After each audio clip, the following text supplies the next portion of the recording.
We are live captioning our meetings. Please look in the chat window of our WebEx meeting where you will find a link.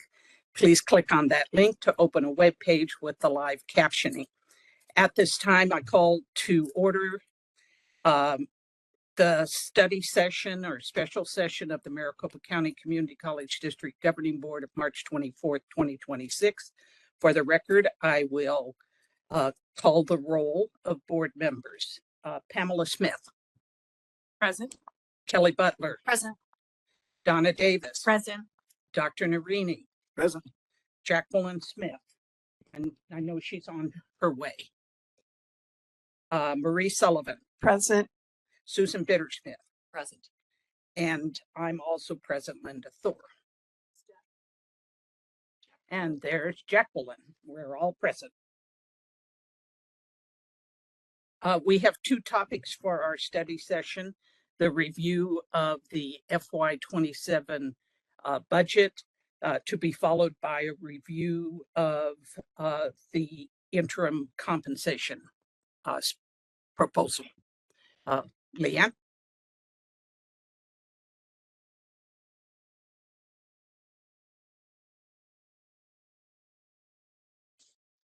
Good evening, President Thor, members of the Governing Board, Chancellor Gonzalez, members of the Shared Governance Executive Council, and guests. I'm Leanne Bone. I'm the Chief Operating Officer for the district. Along with me is standing far behind me is Kim Granillo, our Vice Chancellor of Business Services and Chief Financial Officer. So we are here today to talk about the fiscal 26-27 budget yet again. This is our third presentation, if you consider us the conversation we had in November, but our second of this year to talk about what the fiscal 27 budget will look like as we continue to put it together. So next slide, please. So this evening, I will cover the general fund. I'll talk about some of the updates that we implemented a new budget allocation model in 26. So we'll talk a little bit about how that's going. We'll talk about the fiscal 27 allocation as well. I'll also talk about our auxiliary funds, and then I'll hand it over to Kim. She'll talk about our restricted funds. That includes Prop 301 and 207, as well as STEM. And she will also talk about capital. So that includes our capital and technology improvement program and then we'll close out with next steps in our budget process. Slide, please. So the general fund budget that we're presenting this evening assumes a $45.8 million increase in revenues. Most of those revenues are associated with property taxes, and 14.5 of that the property taxes is based on new construction, and the other 20.4 is based on a proposed tax increase that we spoke about in January.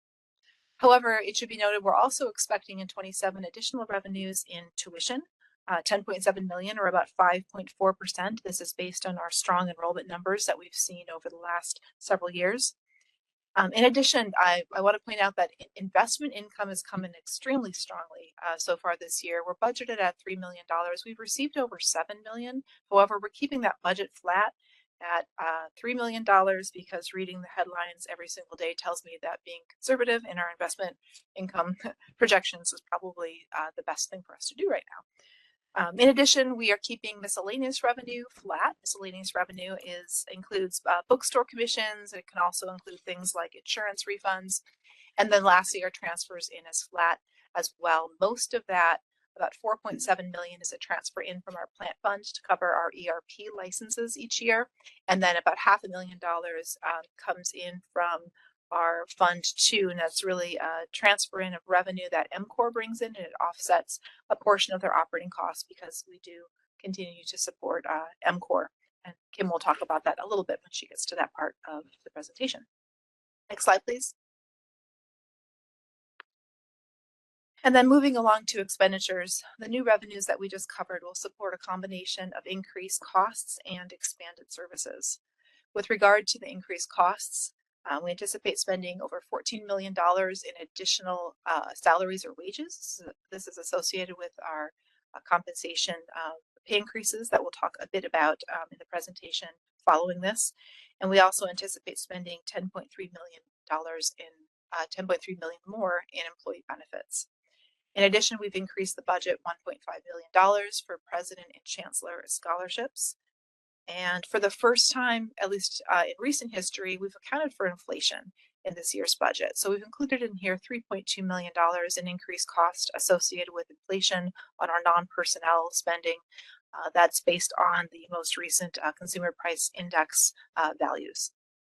And you can see in there, but halfway down this page, we continue to allocate $10 million to Prop 207. So this is something that started several years ago. We increased the amount from 5 million to 10 million last year in an effort to balance our budget. I'd like to share the Advisory Budget Council considered increasing this even more because there is capacity there, but resoundingly felt that the money sitting in Prop 207 really needed to go towards new workforce programs. And so we're excited to share a little bit more about that this evening. Thank you. We're excited to share a little bit more about that with you this evening as well. The strategic funding items shown here were discussed in November and January.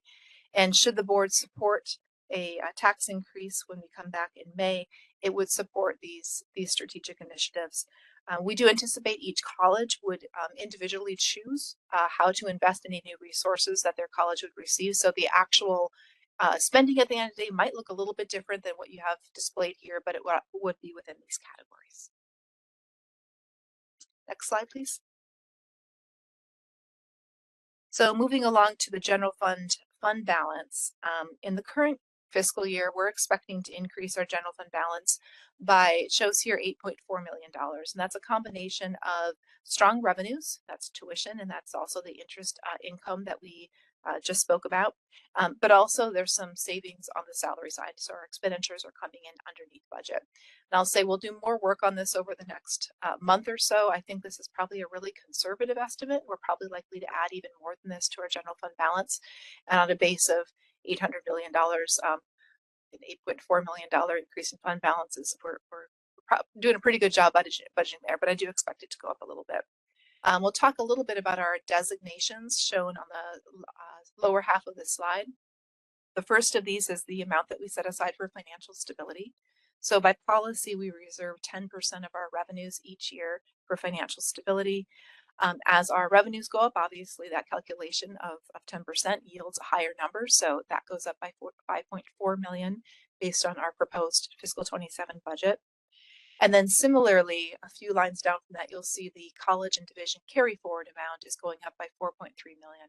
That's based on our expenditure budget. So it also, as that goes up, the carry forward amount also increases.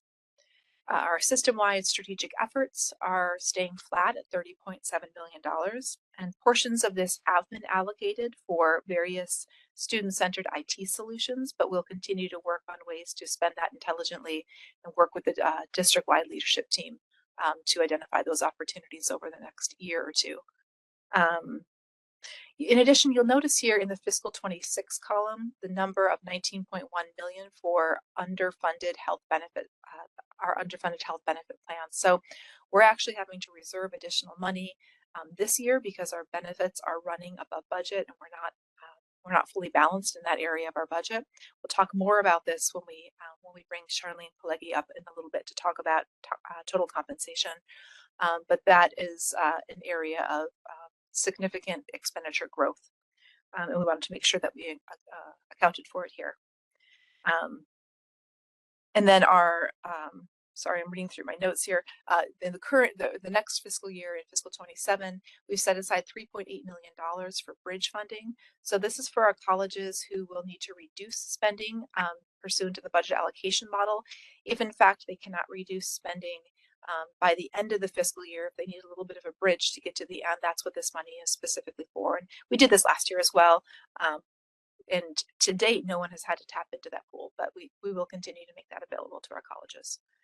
And then lastly, you'll notice that the additional operating reserve is going from 32.3 million to 13.4 million. So even though we by policy are setting aside 10% of our revenues, that is about a month and a half of our annual revenues. So something closer to 2 months or about 16% is what we prefer to set aside. And so we do strive to set aside additional each year.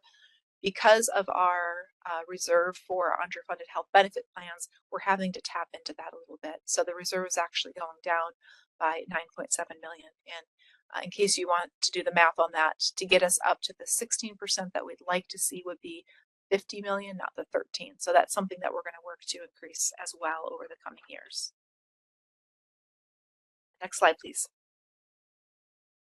So we'll take just a couple minutes to talk about how the budget allocation model is kind of shaking out in the current fiscal year. There were two colleges, Chandler Gilbert and Astoria Mountain, that received significant increases to their budgets pursuant to the model. So what both colleges have shared is that they have been using one-time resources to support expenses that are typically operational in nature. And this is through absolute no fault of their own. We knew that they had been underfunded in our system for some time. So really a lot of the permanent funding that they received in the current fiscal year has been used to really stabilize their operations. And here you can see this is the allocation for Chandler Gilbert. They spent about a third of their funds to shore up their adjunct faculty budget, another third to right size their personnel budget, and then the last third of it allowed them to expand Maricopa grants and then also restore an internal contingency. Then that next slide. Similarly, Astoria Mountain used a significant chunk of their money, over a third, to permanently fund items in their operating budget, not non-personnel items that have historically been covered with one-time resources. They used 12% to increase Maricopa grants, and then the remaining portion that went towards personnel, which is about half of their funding, supported a combination of positions moving from non-recurring funds to permanent funds, some essential positions, and then also creating about 7 new positions. Next slide, please. We also saw two colleges with significant reductions in their budget. So Mesa and Scottsdale received budgets that were lower by 1.5 and 1.6 million respectively. And as shown here, they identified savings through a number of both personnel and non-personnel actions. At Mesa, the recent reorg of student affairs and the child care center closure of last year, I know those were very difficult decisions, but strategically it allowed them to reduce spending and then make sure that they preserve their core services to students. Similarly, just last week, we were able to sell the downtown Mesa property because Mesa had chosen to shut down that satellite facility. That saved them operating dollars as well that went towards filling that hole. So some tough decisions, but I think overall good strategic decisions. And both colleges also eliminated numerous vacant positions in order to meet their new budget levels. Next slide, please. This is my last slide about 26. So we will talk throughout the presentation about ways in which we've been trying to get more resources to the colleges through the budget allocation model and through some of our non-general fund sources. But another area that we're digging into a little bit more deeply is identifying ways in which we can reduce required spending at colleges so they can use those budget dollars in other ways. And our first kind of foray into this is this technology refresh budget. So we set aside $5 million, and these are operating dollars, so these will recur each year for a technology refresh. So historically, our colleges and our district office have had to use their operating budget to pay for laptop and desktop refresh. We're paying for that centrally now. So we spent, this data was pulled about 2 weeks ago. We've spent $4 million. We will spend every penny of it by June 30th. We will have a waiting list for July 1st, but we've already purchased 3,500 devices. And you can see the breakdown below there by college, how many devices they've received. And there are, I think, 2 great cost saving stories to this. The first is if you look at the devices per college, a really rough estimate is we've saved colleges between $50,000 and $850,000 in either general or plant funds that they would have spent on technology refresh and not touch their budgets. But in addition to that, because we're taking advantage of bulk purchasing opportunities, we've also reduced the overall cost of those devices, and we've saved $112,000 to date, but we do expect that to go up next year. So I think good news overall. Oh, and I guess I should include in there as well, the decision about how to prioritize spending that was made with using a district-wide customer care leadership group. So that was a collaborative process. I got input from all of our stakeholders. All right, next slide, please. So moving along to fiscal 27, we'll talk a little bit about the budget allocation model, actually probably a lot bit about the budget allocation model. So you'll recall we debuted this last year. We knew that we would have some fine tuning along the way, and there are two areas in which we did fine tune the process for this year. This was reviewed and approved by the Advisory Budget Council. The first is Maricopa grants, and the second is our base allocation. So both of these in the 26 budget were based on flat dollar amounts. So 8.5 million for Maricopa grants that was allocated to the colleges based on their student profile, and then 140 million in base allocation that was given out 10 million each to each of the colleges. Having those amounts stay flat year after year after year started to do some kind of funny things to the model when we looked in out years. So we opted to make those percentages as well. So as the budgets grow, our grants grow, the base allocation grows. That base allocation stabilizes our colleges. So that's a good thing that as you have a college that may go through a little bit of a change in headcount or footsie that may not be as favorable, the base allocation helps to stabilize them. So those are the relatively minor changes, but hopefully in the long term, they will help us to stabilize the college budgets.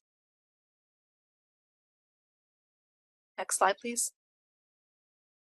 So at the high level, the budget allocation model added an additional $40 million to our college budgets overall. That's a 6.4% increase when comparing the fiscal 26 adopted budget to the fiscal 27 proposed budget. And you can see the note below here, we moved the library technical services is a district-wide function that actually sat in the district-wide budget.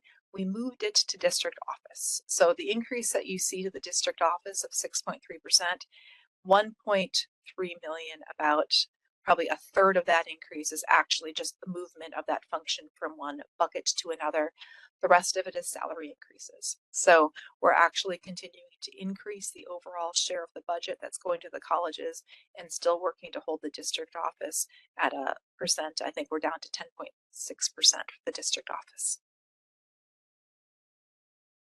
Next slide, please.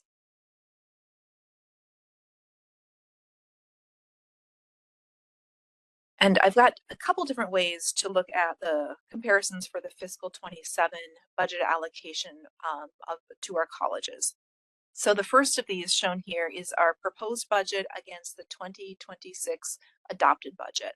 So the adopted budget doesn't have the salary increases for 26 in there. This is kind of an apples to apples comparison. You'll see that Chandler, Gilbert, and Estrella, no surprise, are both increasing substantially. In this view, only one college, Scottsdale, is reducing its budget by less than 1%.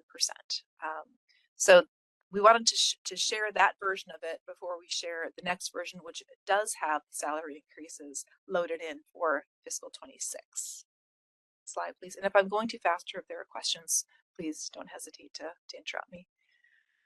So this version actually has the operating budget. It includes an additional 24.5 million in that 2026 budget for salaries that we allocated last July. And so this really shows the resource changes that our colleges will experience. Similar to last year, you can see that Scottsdale, Mesa, and Glendale will have reduced budgets in fiscal 27, while Chandler, Gilbert, and Estrella continue to see significant increases. And then the other 5 colleges will increase, but to lesser amounts, and those range from less than 1% to a little over 6%. One last comment on this slide, you'll see that overall that variance of $19.78 million. So that variance, that's the proposed property tax increase, all getting allocated to the colleges. If you were to go back to an earlier slide, you would see that we have 20.4 million of estimated revenue associated with a 3.2% property tax increase. We had a little bit of a deficit in our budget when we started this process of about $600,000. So we filled that hole with $600,000, and all the rest of it went through the model to the colleges. Next slide, please. Okay, so moving along to our auxiliary fund. I'll start at the top of this. Our auxiliary fund, we anticipate an overall balance of about $94 million. 3/4 of that money or so actually resides at the colleges. And our revenues into the auxiliary fund come from a variety of sources. So tuition and fees, and that includes Rio National, non-credit, includes course fees. The grants and donations line includes items like the Department of Corrections grant that's administered through Rio Salado. And then we have other operations in there as well, such as food services and fitness centers, revenues and expenses associated with those functions. The auxiliary fund has been a subject of review by the Advisory Budget Council this last year. And specifically what they're looking at is whether or not our current practices comply with best practices. Best practices generally indicate that auxiliary funds shouldn't be used for revenues and expenses associated with our core services. So typically tuition would go into a general fund, not an auxiliary fund. So you might see those changes in the next cycle or even mid-year in fiscal 27. It will stand out because that is about that's 70% of the revenue going into this fund. So I just share that with you, that's some work that ABC is continuing to do. And then last comment on this slide, I did mention course fees as part of the revenue and the expenses going into this fund. We will be auditing course fees. I've talked to our new Chief Internal Auditor, Mary Modelski, and asked that she look at either internal staff or an external consulting firm to bring in and do a full audit of course fees. So, and unless there are questions for me, I will turn it over to Kim.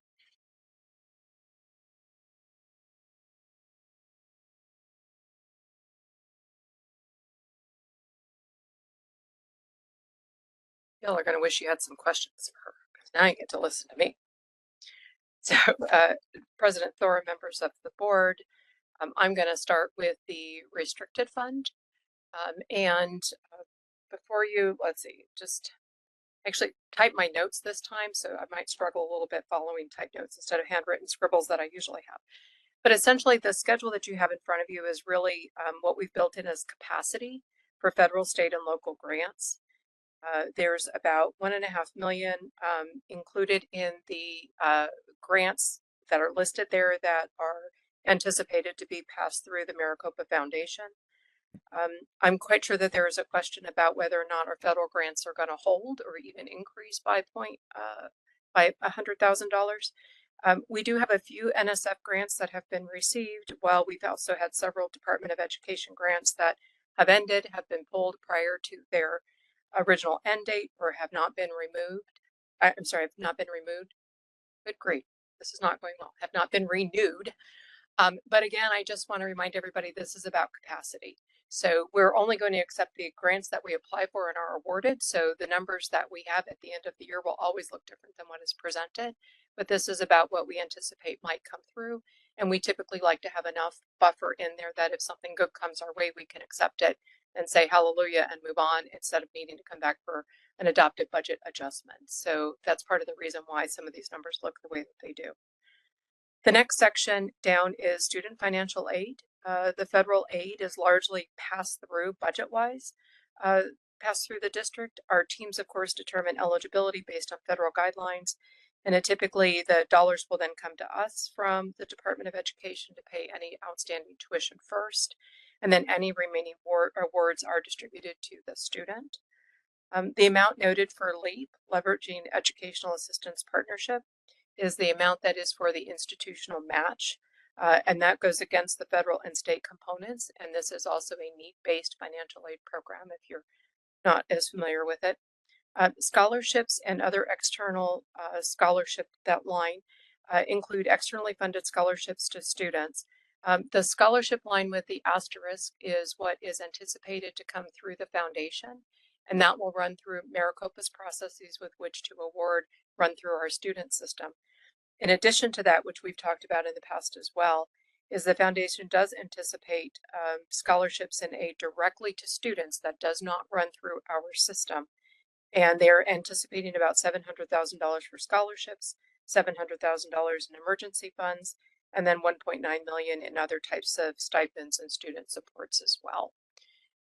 And so then we're going to go to the next slide, and we're going to dig in a little bit more on elements of the restricted fund. So on that prior schedule, you might have noticed that we did not include Prop 301, 207, or state STEM.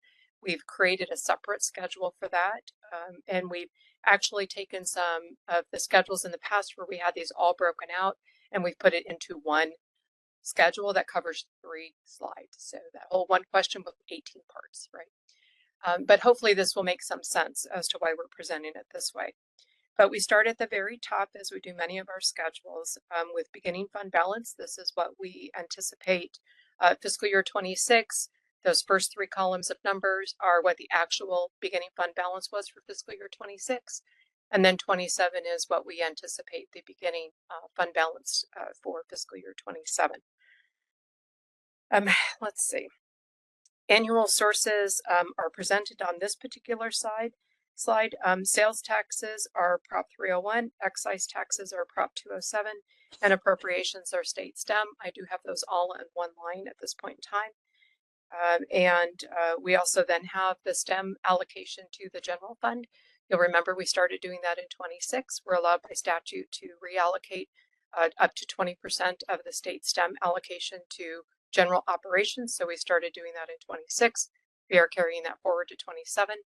And then interest income, we've got listed there as well. We do have a small increase planned for that. Actually, no, I've got that flat, a small increase in Prop 301. To Leanne's earlier point, we still have a bit of time left in this fiscal year, and you can't read a headline without wondering what's going to happen next. And so I will always believe that conservative is best when it comes to figuring out how much resources we actually have to allocate. I think that's it for this slide. So we'll go on to the next slide, please, Elsa. In this slide, we'll talk about ongoing expenses. And again, we are comparing the fiscal year 26 adopted to the fiscal year 27 proposed. Those are the first 2 columns. That variance, that comparison are the last 3 columns up on the right of the slide. A major shift that we are proposing is actually that very first line, workforce faculty. Since 2000, when Prop 301 was passed, we added 39 brand new faculty in the workforce spaces to Maricopa as regular ongoing residential faculty positions. What we are proposing is to move those from 301 into the STEM dollars. And part of the reason why we are doing that is that helps ensure that we're spending those STEM dollars every single year. And if we're asking the legislature to fund operational expenses, we need to make sure STEM is getting spent every single year.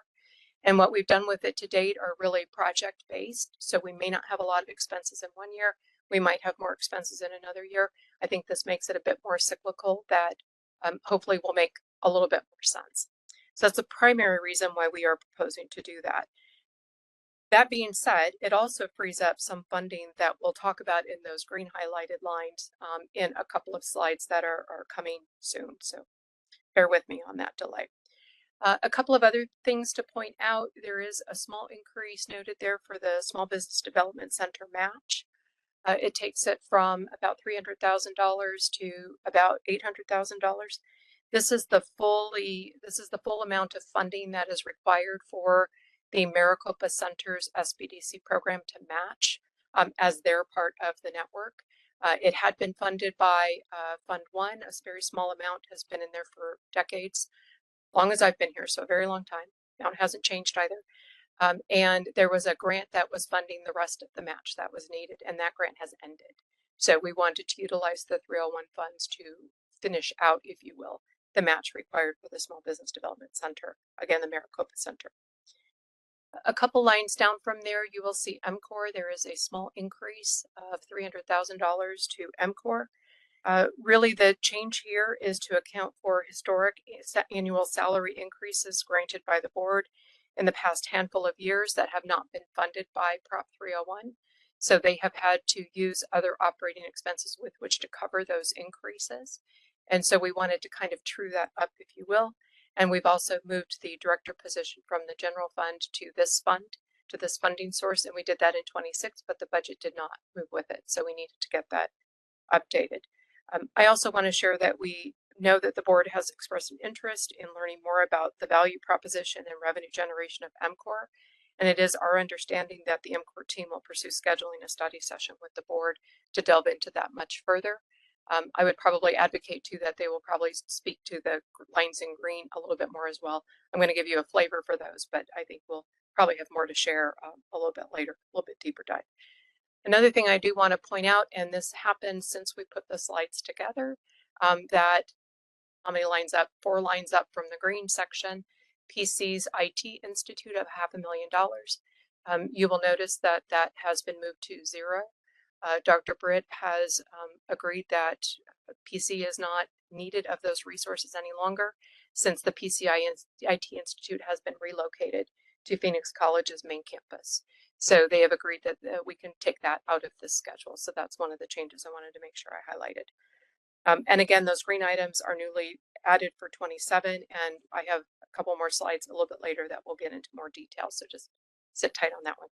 It's a little bit fun, exciting conversation. So I don't have a lot of fun, exciting things to talk about when it comes to budget. So that one we're going to do. Okay, so we'll go to the next slide, please, and we're going to finish out this schedule before we get to the more fun stuff. And these are expenses that are more one-time in nature versus ongoing. The previous slide was ongoing. One correction I have, because it doesn't seem to matter how many times I touch a presentation, there's always something that has to be corrected. That's the second line down of numbers, projects awarded via proposals, innovation. In 27, we will have a number in the Prop 207 line. These were projects that were approved via proposal process a few years ago now that have extensions available to them. We are working through who needs an extension. There are no additional dollars allocated to them, but they can have more time to spend the dollars that they have allocated in order to finish out the program that they are working on. So we just couldn't get the number before we needed the presentation done. So when you see the budget schedule in April, this should be completed. So I have a couple comments about that a little bit later too. That may not be the only change that you'll see, and I just want to give you all a heads up as to what might be coming. So a couple of other things that we did that you may see. So we have 2 lines there, operations and support for recently launched programs that had $5 million allocated from 207 in fiscal year 26. Those are zeroed out for 27. At least one of those lines is directly related to the green lines. We're reallocating them for a different purpose. And those are really acting as placeholders for the last handful of years now that really have not been utilized. And we want to utilize them, so we've zeroed them out and they will be repurposed in the future. The last 2 lines before we get down to, I guess the next 2 lines beyond support for recently launched programs. Just a reminder, we approved about $150 million in CTIP investments in fiscal year 26. That's Capital and Technology Improvement Plan. And there were a few projects that were eligible for this restricted funding that we did allocate for those. For example, Montezuma Hall remodel at Estrella Mountain, the new vet tech and new welding building at Mesa, all 3 qualify for this funding. So those construction projects will largely get underway in 27. So that is why you see those dollars booked in there for fiscal year 27. And then we do have dollars in there for 2027 CTIP investments of a total of about $29.6 million. And we'll talk about the 27 CTIP projects when we get to the capital dollars. So I have a lot of teasers in this presentation, apparently. So with all of these revenues and expenses, result in estimated ending fund balance of about $9.4 million. 25.5 million and 1.1 million for Props 301, 207, and state STEM respectively. That last line that you see there is we are proposing to establish a reserve, and this reserve we set at 16% of annual revenues, which really mirrors what we've done in the general fund. The 10% for financial stability per policy plus the 6% we would like to have. Because of the fact that these are revenues that we have literally no control over and are really subject to the economy and the state, I will say it is always fiscally responsible for us to have some sort of a reserve set aside. So that is what that line is intending to do. If we go to the next slide, please, Elsa. So this is a little bit more exciting part that hopefully everybody else will find it exciting as well. So this year, we propose to carve $5 million each out of Prop 301 and Proposition 207 to dedicate to system-wide strategic priorities in the STEM and workforce space. Those are those 2 green lines that you saw on the previous slide. The college presidents, the vice chancellor for workforce and economic development, in concert with the provost, were asked to strategize and determine the highest and best use of these funds. And the intention was not to take $10 million and divide it by 10, which anybody who's been at Maricopa for any amount of time knows that that's historically what we've done. So we were really trying to not do that again. So the group got to work and reviewed the following pieces of information: Helios data and industry demand for alignment, reviewed current programs, infrastructure, and commitments, new strategic opportunities, and considered one-time and multi-year allocations. You can see in the narrative that I have at the top of the slide there, the full group unanimously agreed on what you see on this screen, which for Maricopa is always exciting. And for me, it's really exciting to know that everybody's on the same page. Allocations were really made to two categories of expenses: expense types, personnel and operational. Personnel funding includes program items such as program navigators, workforce faculty coordinators. It really is dependent upon what is needed for each of the industry sectors. Operational funding includes a myriad of items, including student support, marketing, program development resources, includes the funding for the new accelerators at Gateway and Chandler Gilbert. I need to note that some of these funds may end up moving to the personnel category, but the development on this work still needs to occur. Valerie Jones is not with us today. She's out of town. She would be the first to tell you they did this work in a relatively short period of time.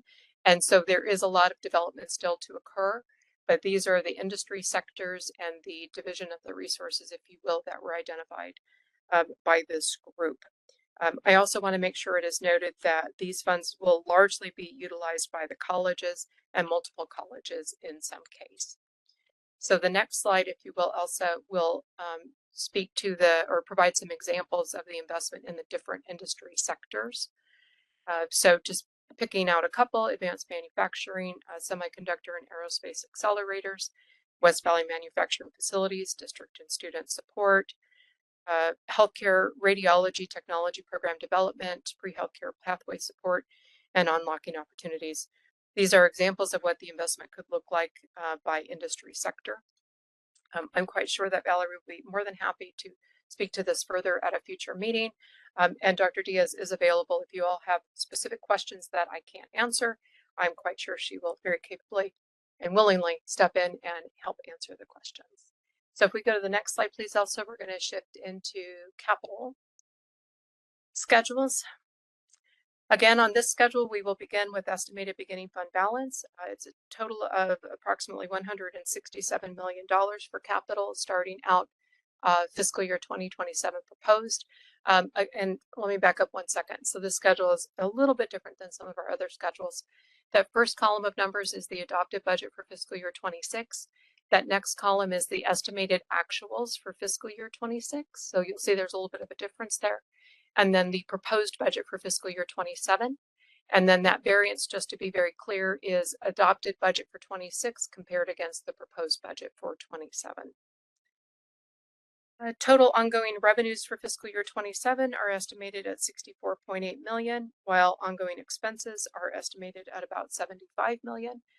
I want to clarify too that the ongoing expenditures in this case does not mean it is the exact same expenditure year after year like a person is.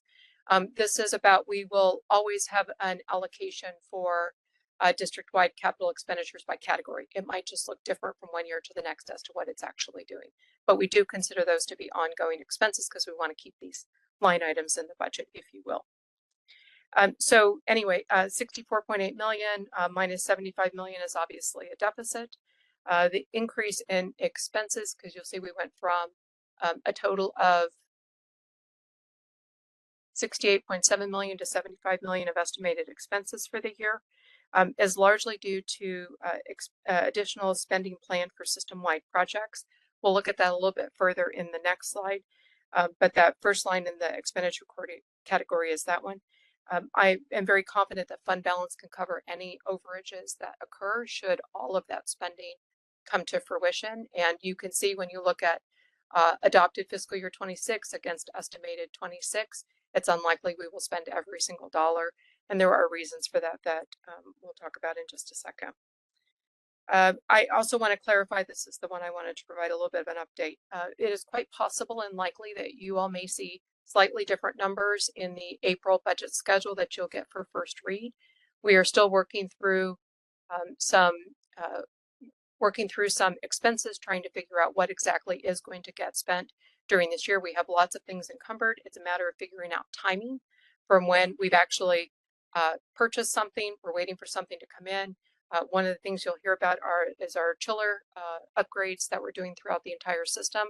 Very large deferred maintenance program, but oftentimes we have 1 year plus lead times on that equipment. So you all have actually approved action items that are purchase orders for that type of equipment. And in that item, we're talking about the fact that we're going to buy it now. We're going to obligate it, get a purchase order in place now, but we won't likely pay the invoice until next year. So we're working through those nuances. The pandemic did not help that.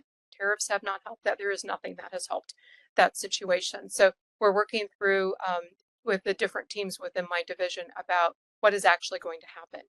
And I feel like that is going to influence what you're seeing in estimated actual for 26 and also what you're seeing in proposed for 27.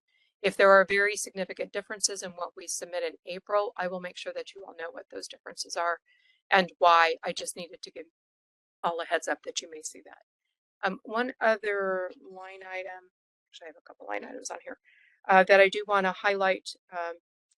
The remaining lines, aside from that district-wide capital expenditures, are fairly consistent year over year.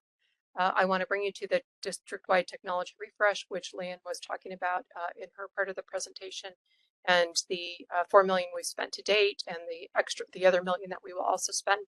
We have bumped that up to another $1.5 million for fiscal year 27, because there are also other district-wide technology needs that are not related to the laptops and desktop replacement. So we needed to build a little bit more into that line item. So that is the rationale behind that change. Let's see. I think I said all of this without actually saying it. All of this at the end of the day results in what we believe is an estimated ending fund balance of about $103 million at the end of fiscal year 27. One thing I did not talk about is just as a reminder, the last year of the tax shift will be in fiscal year 28. Our final debt service payment is due on July 1st of 2027. Hallelujah, that will be a banner day for Maricopa. And that is expected to yield about $13.9 million. So that will also help with any underfunding that we may have in capital. But we also expect that that will help fund some ongoing CTIP needs as well as we get into the later years. So I just wanted to put that out as a reminder.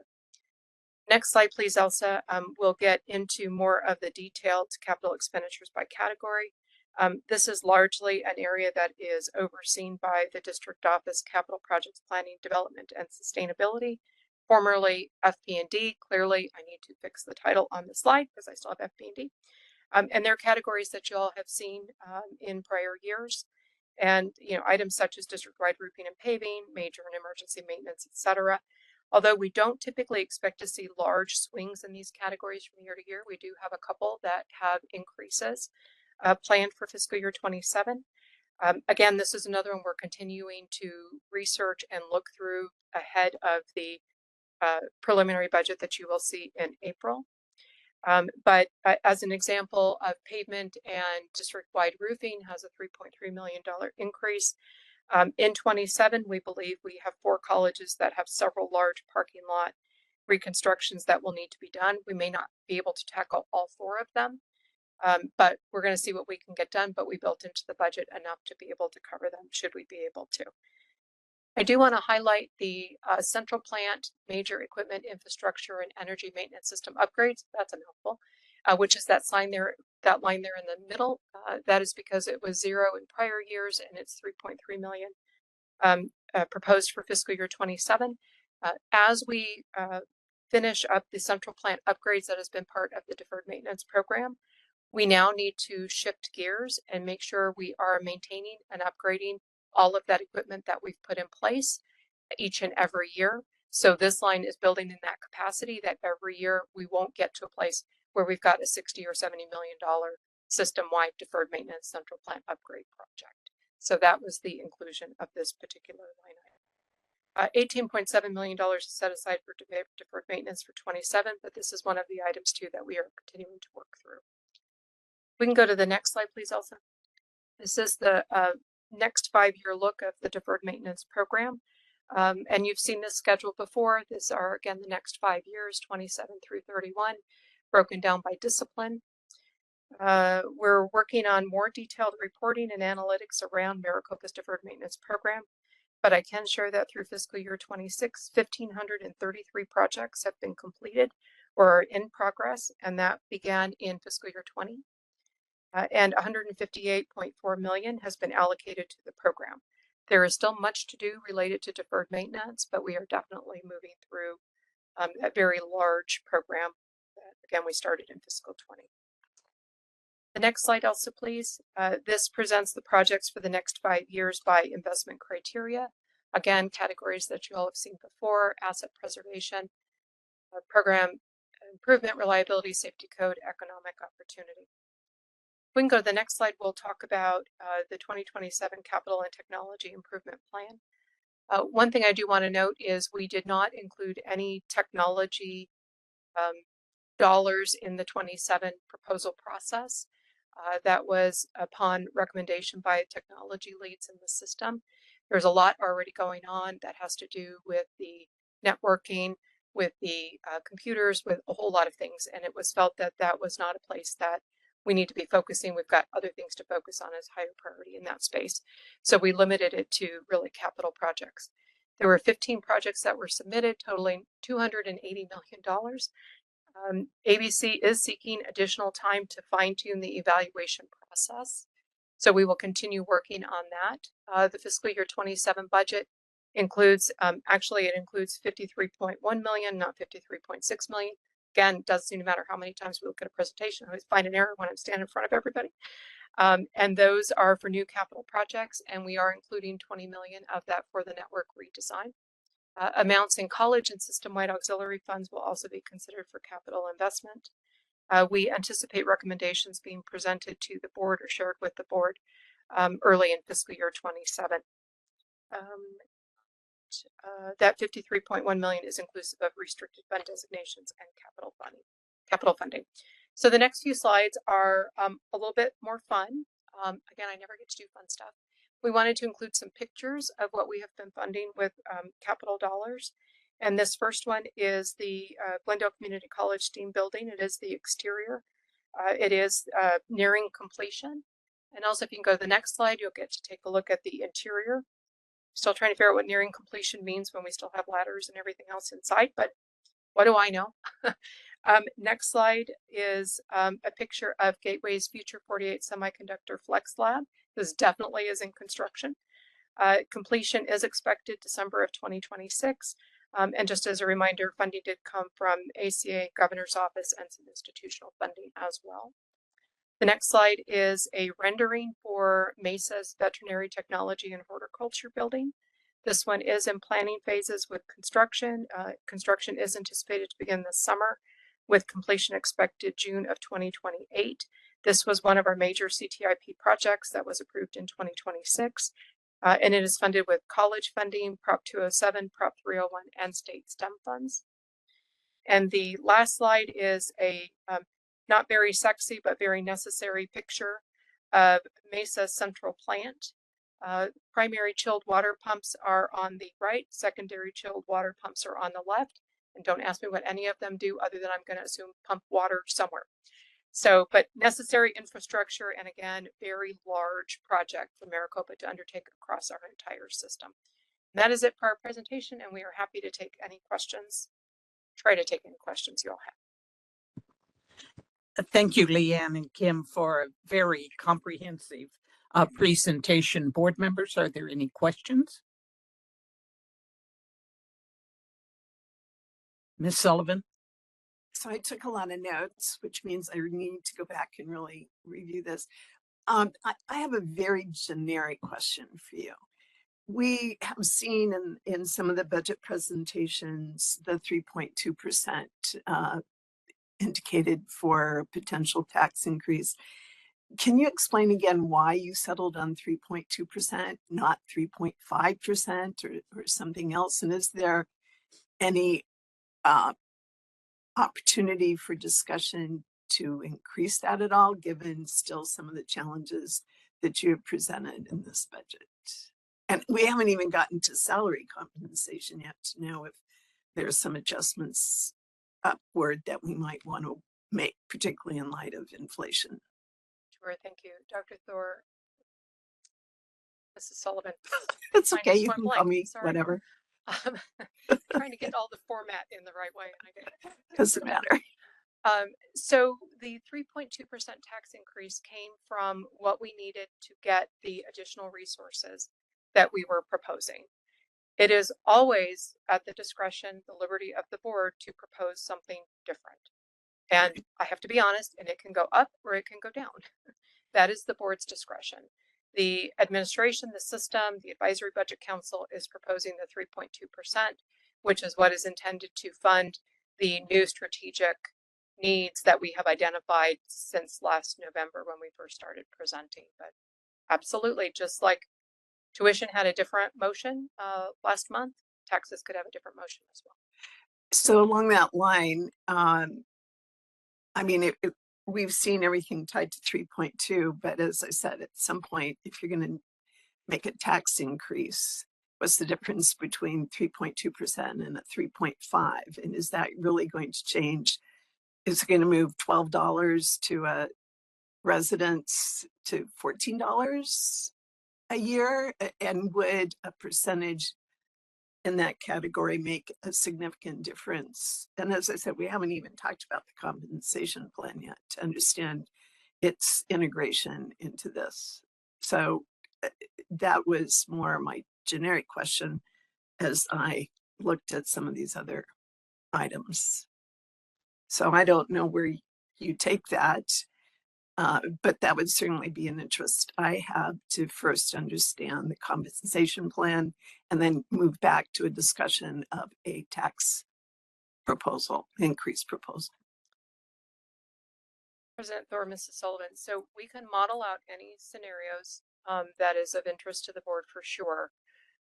I will be remiss and I will be getting messages as soon as I sit down if I forget to say out loud that we do have to publish the budget and we have to publish the truth and taxation notice in the paper a month before we do the public hearing. So I think that if there is any interest at all in doing something more than 3.2%, we probably need to know that at next month's meeting, at April's. Certainly. So that when we do our publications, we're good, because we don't want to have to delay all of that and republish and do all of that. So correct. That just, I remembered that. And so I just want to make sure I throw that out there. And I appreciate that. I mean, I may be the only board member who has that interest, but as I said, I am curious about the compensation package and then how that translates, particularly again, with the fluctuations that around inflation. And I, again, don't know what you're proposing yet, because frankly, I hadn't looked at it before, but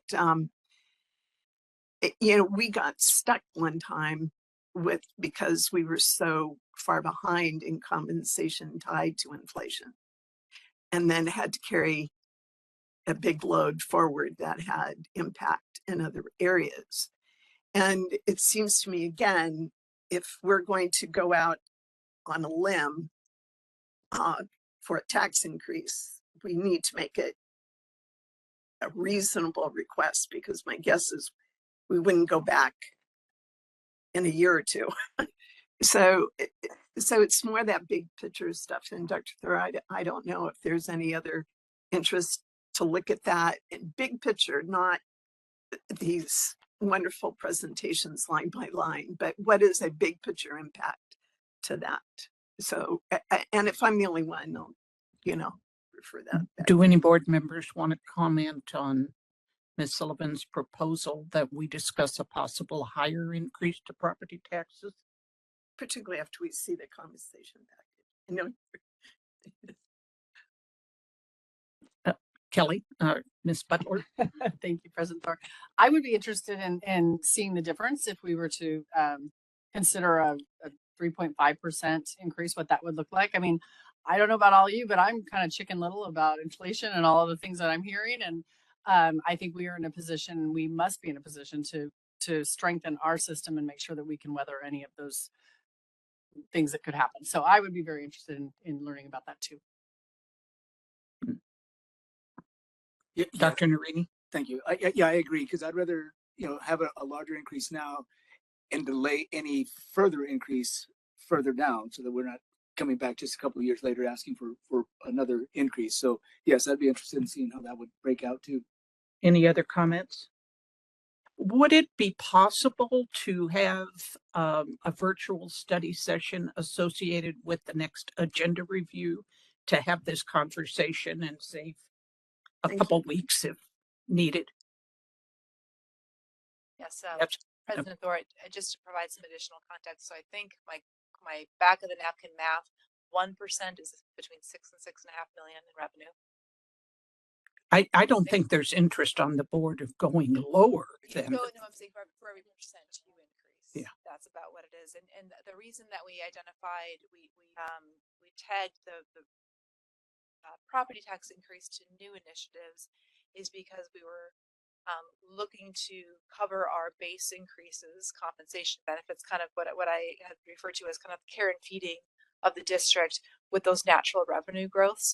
And that gives us a really great story to tell publicly about how we've made investments in new programming and new initiatives with the property taxes. So that was the rationale behind it, but we could certainly run any model that the board would like. Yeah, again, I'd like to go through the compensation piece and see where that lies, because particularly as we're looking at the issue, if I'm going to be so bold, of affordability for our own staff, we have a responsibility as well as an obligation to take a look at that. And if we're going to put ourselves out there, then we need to be considering how we can ensure retaining and certainly maintaining quality compensation over time, and particularly in light of as I said, the inflation factor and what's going on out there. So thank you. So I'd be interested if that Okay. would go forward. So we'll plan for a virtual Thank study you. session, which, depending on how the next conversation goes, might include compensation as well. Sorry. Yes. Hi, thank you for the really nice presentation. I want to try to connect two dots between the workforce and STEM strategic allocations. And I heard you say perhaps some questions related to this might be best directed to Valerie, but I want to bring it out. I want to connect the dots between those allocations and the strategic funding needs that have been identified. And so, for example, some of the bachelor's programs could fit into the STEM category, or perhaps some of the work of expanding into high schools could fit into the STEM category. So it was great to hear about the unanimous agreement, but I was just wondering if you see an opportunity to connect those dots, if the team was given the option. To me, those strategic funding needs are, maybe we would want to call them system-wide initiatives or emerging programs, but I don't really see them fitting in. Could you let me know how you might see them as connected, or why I shouldn't see them as related?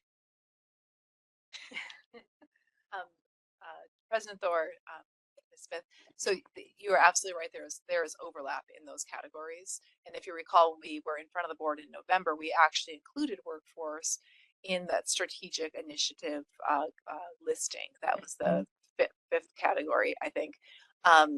Following conversation with the Advisory Budget Council, we decided that it would make sense to allocate these restricted funds. Always use your most restricted funds first, right? So putting those restricted funds towards those programs first. There is still capacity in those funds for future year consideration. So there's more there as well, but there's absolutely a significant amount of overlap in those. And there's not anything that we use a restricted fund for, we could use general fund for. Not everything that we use general fund for could be used. Okay, did you want to add? I think what I would add to that, Ms. Smith, is that I have a feeling, and I won't speak for the entire group, and somebody can shoot daggers at me if I'm wrong.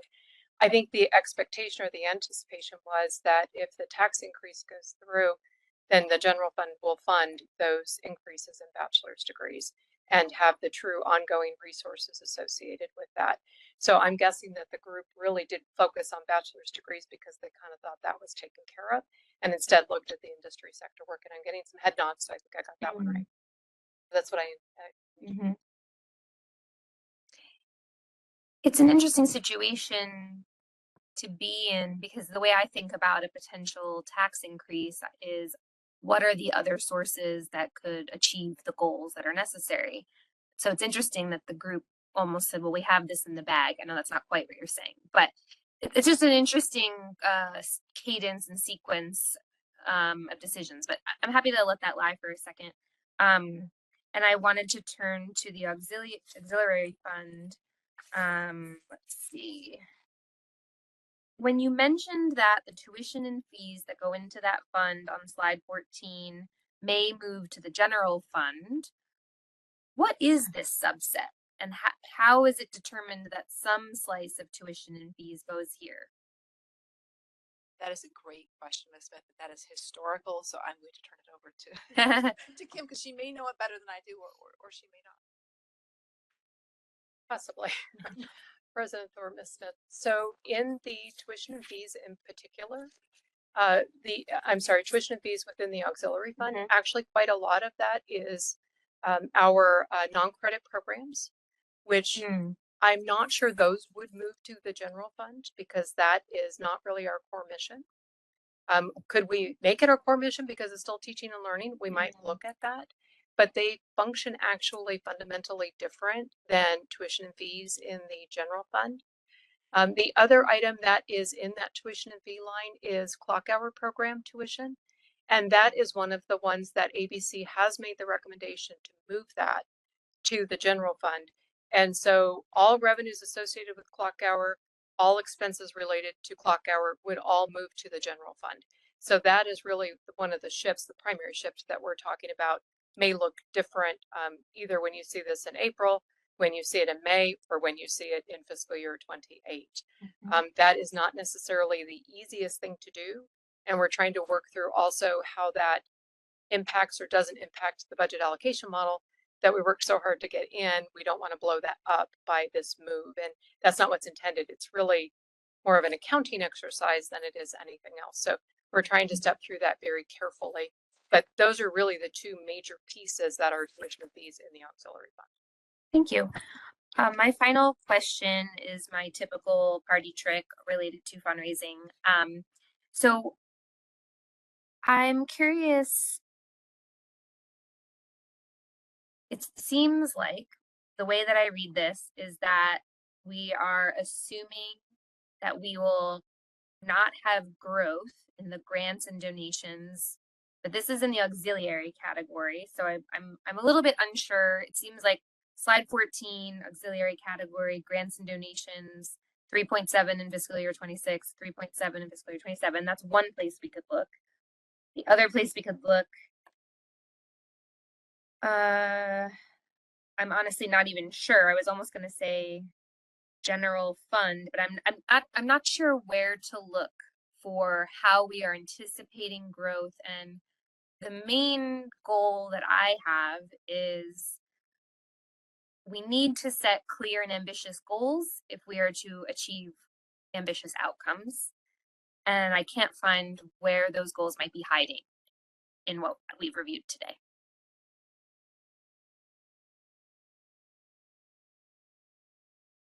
Dr. Thor, Ms. Smith.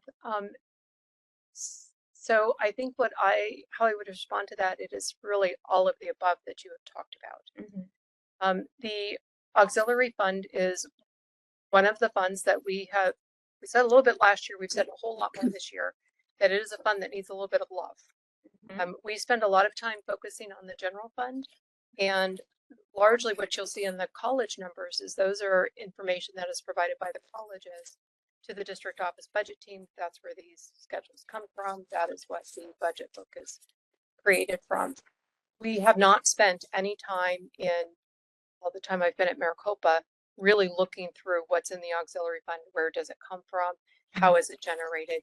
It definitely needs love, and we are planning to provide that love over the coming months, certainly ahead of the 28 budget. But really, I mean, colleges and the system as a whole, grants and donations can come into the auxiliary fund. It depends on where they come in. Athletics, for instance, athletics booster work, scholarships related to that all hit the auxiliary fund. The restricted fund has scholarships and donations that come in there. Those are largely external bodies and bodies that want to donate to Maricopa and are not, don't need to donate to the foundation, for instance, because the foundation is a completely different set of books. So it can come in there. Donations could also be funding for operational expenditures. And so we don't have a lot of that. So we don't have a lot of discipline in that area as to where it's going to go. If we were to get it, we'd have to figure out how do we account for that? Does that become a revenue coming into the general fund? Does that come into a restricted location? Does it just come into auxiliary activities? Oftentimes it depends on what strings are attached to the donation. If there are strings attached, it really needs to go into the restricted fund.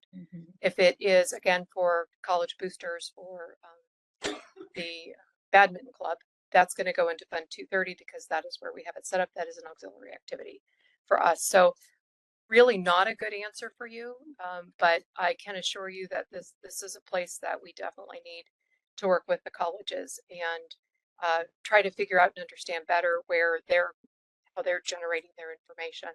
Work with the vice presidents of administrative services and beyond, because it is not just their role, it's the entire college leadership role, I think, in that space. So it's definitely a priority for us. We just couldn't get to it this year, but we're going to get to it. And that, I think, will help you with your endeavors, I would anticipate. I'm very concerned about the time, so I think we need to end the question so that we have an opportunity to understand the bridge compensation plan. But thanking you again, and I particularly want to thank you for the attention to some concerns of board members, particularly around the need for an audit and course fees, as well as our request for more information about MCOR. So thank you very much for that. Okay, Leanne. I will stay up here with Charlene Pelleggi, who's our new Chief Human Resources Officer, to provide this presentation. I'm just going to give a brief overview. Thank you for having us here this evening. As you know, the fiscal year that we're in right now is the last year of the 5-year compensation plan that was approved by the board.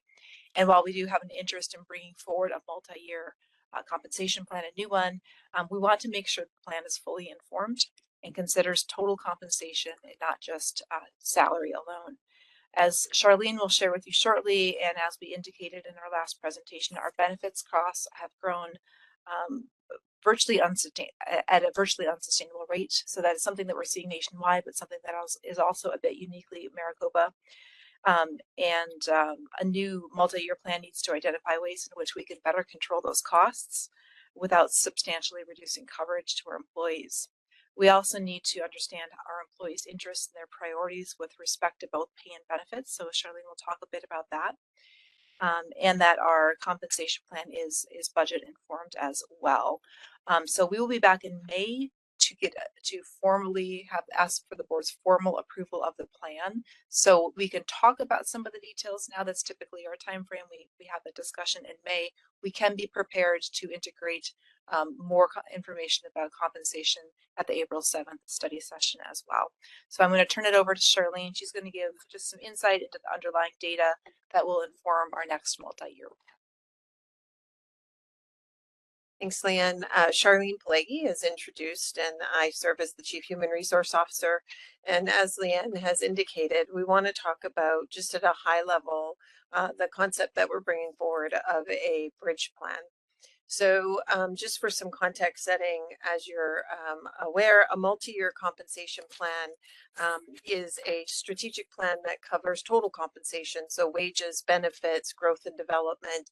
And currently we're in the final year of what was the 2021-2026 multi-year compensation plan. And we are looking to bring forward a bridge plan so that we can, as Leanne said, come forward with a well thought out plan that's going to address some of the challenges we have. Next slide, please.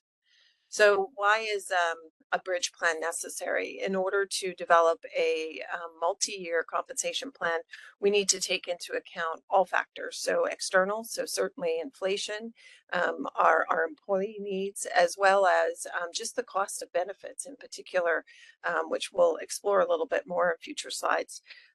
We need to create a multi-year compensation plan that is sustainable. And we need to do so given that we're looking forward in a way that considers where we're at today, where we think we are going to end up with all of these components going forward, so that we can have a way of addressing the rising costs that we have for benefits, addressing inflation, and ensuring that we can, in fact, as previously mentioned, continue to retain and attract the talent that we need to get the right people in the right roles.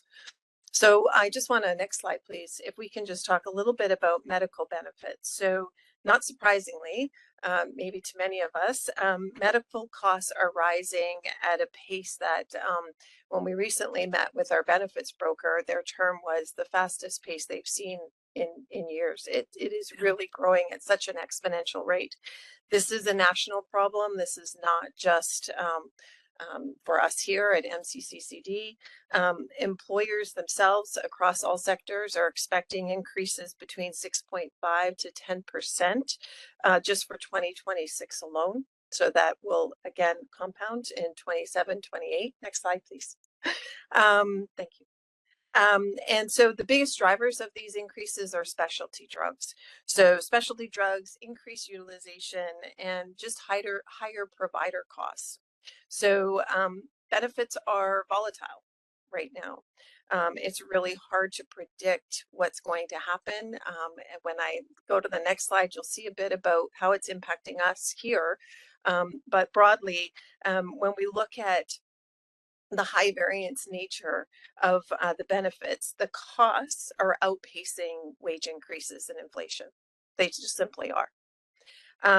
We have chronic disease prevalence, lots of great medical interventions, lots of great medications, but all of these things come at a cost. Next slide, please.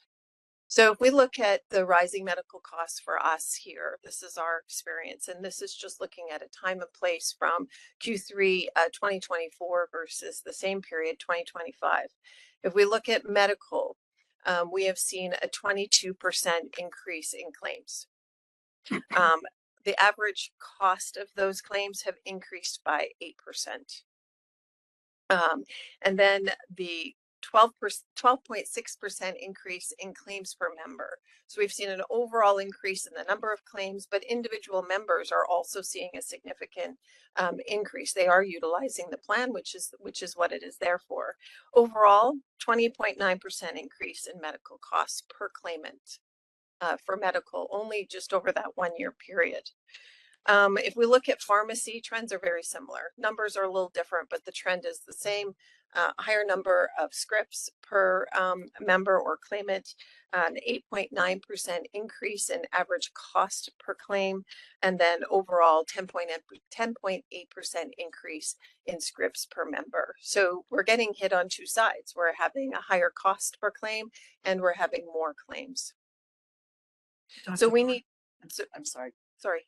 Before we move to salary, I have just a quick question which Yes. relates to, I know we were brokers working with us on our health insurance program. Do we also, many entities are also utilizing consultants to do those? Is our brokerage firm a combination of both those resources, or do we have an outside consultant also looking at different options, different opportunities on healthcare provision? So they provide a combination Okay. of those services. Great. Thank you. So the goal here is that ultimately we need a better understanding of the overall picture so that we can appropriately build a plan. So next slide, please. Can advance to. So we're looking at salary trends across sectors. Not surprising. Private sector is leading with a 3.5% on average projected salary increase. We have public sector and higher education that are coming in between 2 and 3%. So again, a lot of the restraints there compared to private sector really are being driven by benefit costs and the correlated budget constraints that we see with public entities. As well, constraints along, we need to look at these constraints in higher education for us in particular, so that again, we can continue to manage the wage growth so that we can stay competitive. But we're looking somewhere between that 2 and 3.5%. Again, the cost of benefits, as we saw just previously, even those increases, if you consider equitable increase across the board, a 2 to 3.5% increase in salary is not going to cover the ongoing increase in cost of benefits. So we also wanted to talk and find out what our employees thought. And so in February, Human Resources conducted a survey of employees. It was open to all employees. We had 3,206 responses. So if you look at the entire employee group, that's 28.5%. However, if you look at the percentage who are participants in our plan, 57% of the respondents are participants in one of our plans. And what did we hear? We heard an overwhelming perception that their real income is shrinking because salary increases are not keeping pace with inflation or the living costs or the cost of benefit, their share of benefit costs. They believe that medical premiums and deductibles, out-of-pocket expenses are too high and they're unpredictable. Year over year, they're not sure, they can't necessarily budget what will be the next increase in the subsequent year. Employees do really respect and appreciate the benefits that the district provides. They find them highly valuable. They think that they're very strong. I can say as a new employee to the district, I've heard that a lot myself. You're going to love the benefits. They're great here. They really value them. They also respect them. And what I mean by that is that in our meeting with our broker, we also heard that our plan members, our employees, are actually using the plan in a very respectful way. What does that mean? They're avoiding going to emergency rooms. They're going to their primary care. They're using the more economical benefits and they're being proactive, which is what we want to see. But still, our costs are increasing. Just one other thing that I would say there is that we also asked them about total compensation. So their salaries, and this is all, I just got some of the survey data today, earlier this morning, so I couldn't put in all of these numbers, but 63.2% of the respondents say that increases in their base salary is a critical priority. Equally, 55% cited the same thing for medical insurance affordability. So we have a challenge. We have total compensation. We have want to stay competitive, but we also need to maintain managing our costs. So for now, we need more information in the system. So that's why we're proposing a one-year bridge plan to allow us to develop, essentially it would be a disciplined, strategic, next slide, thank you, approach so that we can facilitate a thoughtful, long-term plan. And so in doing that, next slide, please, we need to consider where we are for salary, we need to consider our benefits, and we have to consider our budget, our ability to pay, and our responsibility and accountability to taxpayers and our students' tuition. So we need to do a deeper analysis of our benefit cost drivers. We want to validate our market competitiveness for our wages. So where are we respective to the market so that we can stay retaining and recruiting? We're going to need to look at some design options. We're going to have to explore opportunities to keep our benefits meeting what our employees are looking for while still controlling costs. And then, of course, we need to look at and model out multi-year scenarios against what our budgets are. So in doing that, we've proposed this bridge plan, being mindful of time so there's time for questions, but we've proposed a bridge plan that would allow us then to model out and give us the bridge that would address compensation, so salary, and give us the time to look at over the coming months, plan design, cost drivers, and competitiveness, so we can come back in October with a multi-year plan that looks forward for the remaining years past the bridge. And that's what I have, and I'm open to any questions that you may have. Thank you very much for also an interesting presentation. I'm looking at the second to last slide, looking forward, multi-year compensation plan. It says bridge plan May. Is it your intention to bring us a more specific plan in May that would address the salary issues for 26, 27? Correct. Okay, thank you. Board members, any questions or comments?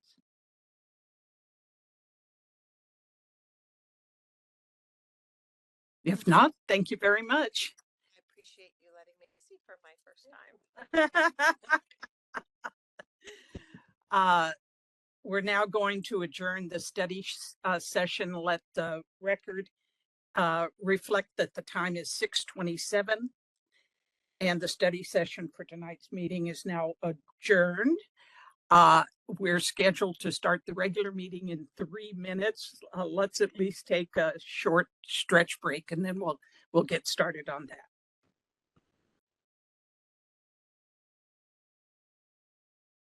We are live captioning our meetings. Please look in the chat window of our WebEx meeting where you will find a link. Please click on that link to open a web page with the live captioning. At this time, I call to order the regular meeting of the Maricopa County Community College District Governing Board for March 24th, 2026. For the record, I will call a roll of board members. Pamela Smith. Present. Susan Bittersmith. Present. Kelly Butler. Present. Donna Davis. Present. Tom Narini. Present. Jacqueline Smith. Present. Marie Sullivan. Present. And I'm also present, Linda Thor. Let the record reflect that 7 board members are present, as is our student advisory member. Next is the Pledge of Allegiance to be led by Gateway Community College and Gateway Early College High School student leadership.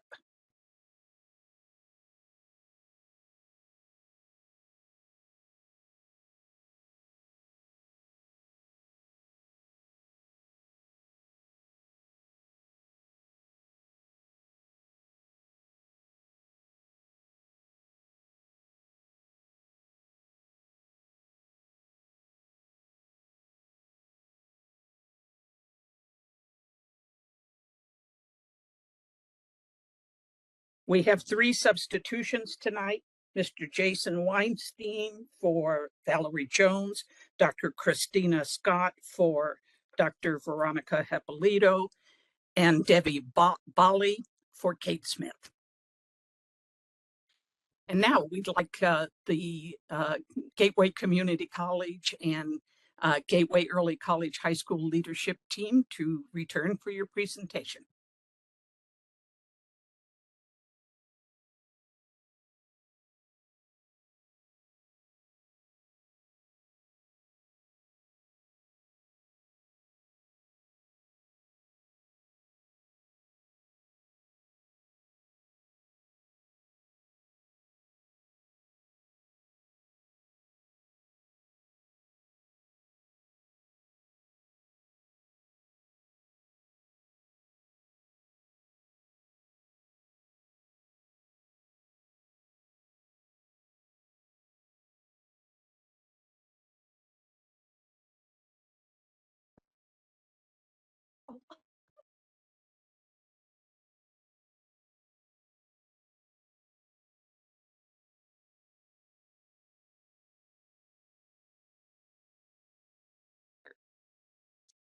Good evening. Today, we have student leaders from the Gateway Community College Student Leadership Council and student ambassadors from the Gateway Early College High School. Please enjoy the gifts that are being passed out from both our groups. It is our honor to share how the Student Leadership Council and the Department of Student Life and Leadership have been building a sense of belonging, strengthening retention, and supporting student success this academic year. Next slide, please. My name is Gael Tellez, and I've been studying computer science at Gateway Community College. I have served 2 years in the Student Leadership Council. Good evening. My name is Tiana Hodge. I'm studying business at Gateway Community College. I have served 2 years with the Student Leadership Committee. Good evening. My name is Sumbul Kalam, and I am studying my Associates in Arts at Gateway Community College. I have served 1 year in the Student Leadership Council. Next slide, please.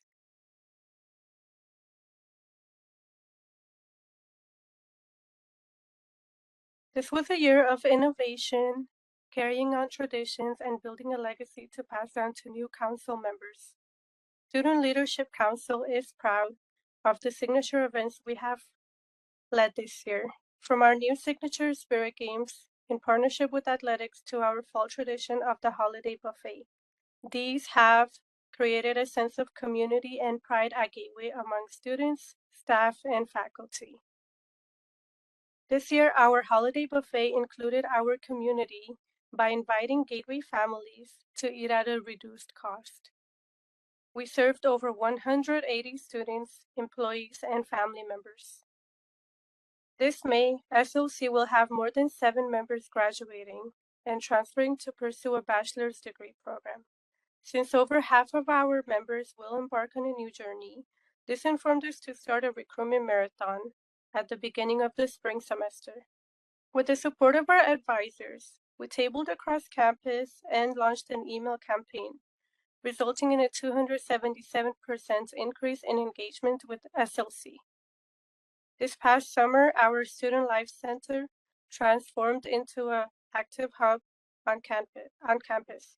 Our Gecko clothing boutique and Gecko grocery now have beautiful dedicated spaces for students and employees to enjoy. Additionally, the office space for SLC members turned into an elevated headquarters for us to hold meetings and support our student body. Lastly, with the addition of a wall-to-wall mural painted by local artist Backpack, the center has a refreshed, vibrant, and welcoming feeling. As a result of the remodel, Student Life Center is the true heart of campus life. Next slide, please.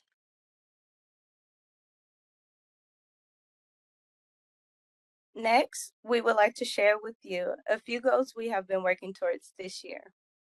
One of the goals is to increase retention of students at Gateway. We have been supporting student life with attending, volunteering, and inviting students to retention events. This has included Welcome Week, Gateway Resource Fairs, Let's Talk About series, and so much more.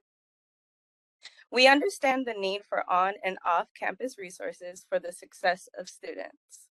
We hope to continue these efforts and positively impact the retention and success of our student body. Another goal of ours is to support Gateway clubs and organizations that ebb and flow throughout the years.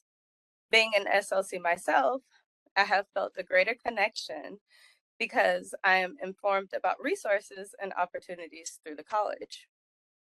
For this reason, co-curricular activities are essential pillars to the success of students in higher education. This past year, we have supported a campus-wide incentive of creating a culture of student involvement. This has resulted in a reactivation of 4 clubs, introduction of 3 new clubs, and an onboarding of 7 new advisors. We are excited to help Student Life update all club documentation and co-host club advisor trainings. Lastly, we focus on campus collaboration to create a tight-knit community and stronger communication among all departments, students, and programs. One example includes attending the 2026 Student Empowerment Summit with TRIO and Gateway's early college program to learn and grow together at a notable conference. Additionally, there has been an increase in healthcare program collaboration. Nursing classes 1 have been touring the Student Life Center and learning about what we have to offer.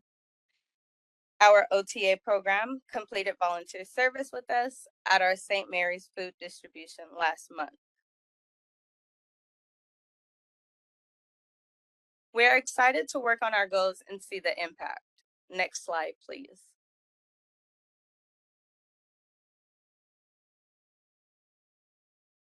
While we are proud of the progress that we have made this year, we also want to highlight an area where continued district supportive scale for basic needs can make a meaningful difference for Gateway Geckos. Many students today are balancing school with work, family responsibilities, and rising living costs. For some, reliable access to essentials like food and hygiene products can directly impact their ability to remain enrolled. At Gateway, Student Life supports our students through the Gecko Grocery, which provides food, hygiene products, and essential household items. During the fall 2025 semester, more than 300 unique students accessed our remodeled pantry with over 1,000 visits combined. This represents a 737% increase in total visits year over year, highlighting the growing need for basic needs support. This month, we were grateful to learn that the Maricopa Community Colleges Foundation reallocated funding to support food insecurity efforts across the district. Support like this helps ensure that students remain focused on their education and well-being rather than worry about where the next meal will come from. As student leaders, we believe that addressing basic needs is an essential part of student success. The on-campus resources available to us have helped me remain at Gateway and to stay on track to transfer to ASU to pursue a bachelor's degree in computer science. Our ask today is for the district to continue supporting and expanding support for student basic needs initiatives at Gateway Community College. Next slide, please.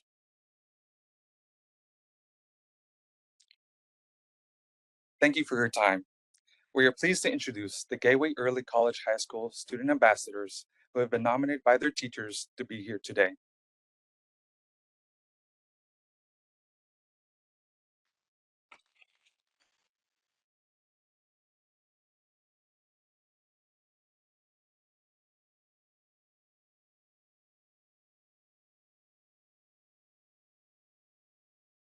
Good evening. My name is Brianna Peralta, and I am a high school junior at our school.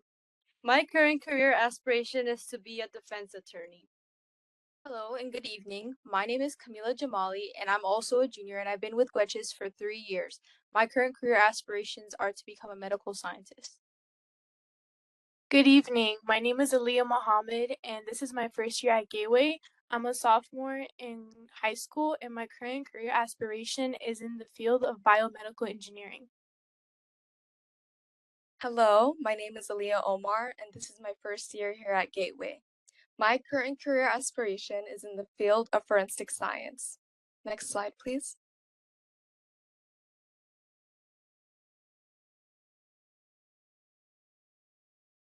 Now, one thing that I like about Gateway is that we have after school office hours for students who need any personalized help on any subject. One thing that I personally value about Gateway would be our teachers and our principal. Our principal isn't the type to stay in his office and do work or attend meetings all day. Instead, he likes to interact with students and get to know each individual's story and unique background. As for the teachers ensure to maintain a safe and welcoming environment in the classroom where students feel comfortable to freely express themselves without being judged. To add on to that, one thing that I really value as an academic is the opportunities that Gateway, both the college and the high school, have given me and my peers to be able to achieve our career goals.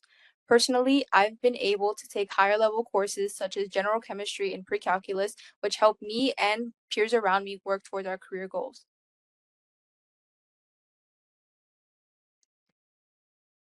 To add on to that, I personally like that our school has a diverse yet welcoming environment. We share our diversity through an event titled Culture Fair.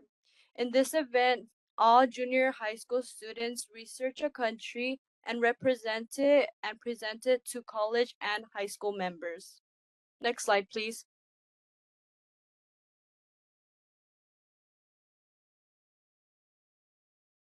Finally, we would like to extend an invite to any, if not all, board members to come and tour our Gateway Early College High School.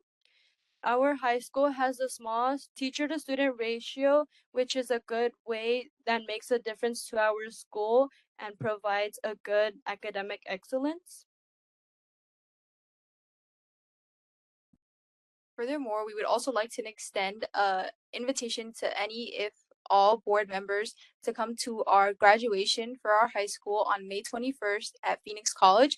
I feel that it would give you guys a good opportunity to see just how staff, students, and families support and celebrate our graduating class. And that's it for the early college segment. Does any of the board members have any questions? Me? Any board members have questions? Dr. Narini? I have a question.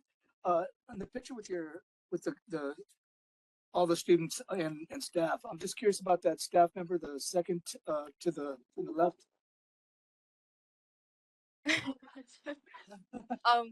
President Thor and board member Narini, that's our dog, Charlie.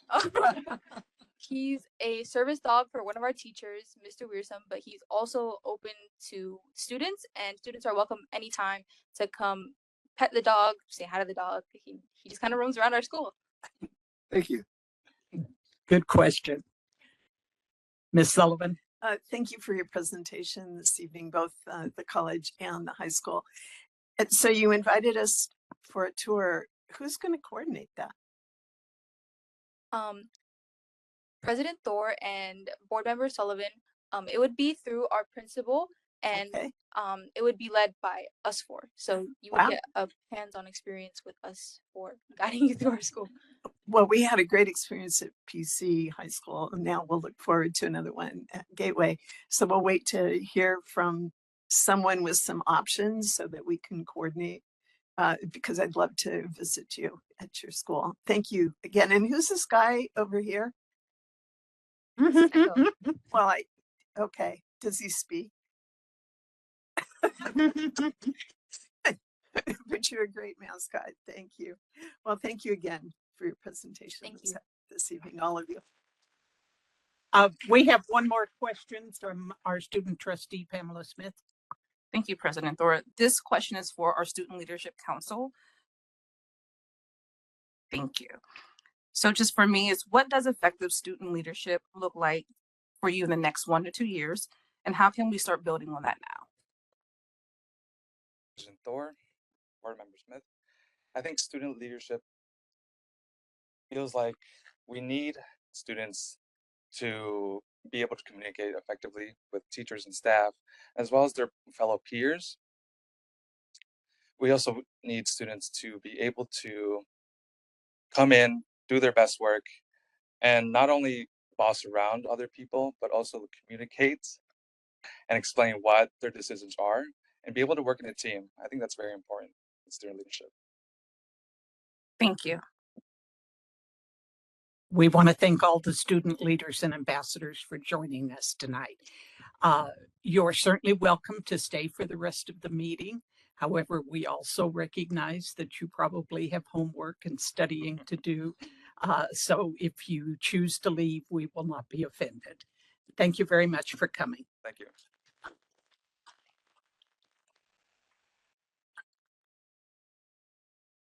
And now the Faculty Executive Council report. Stacy Smith.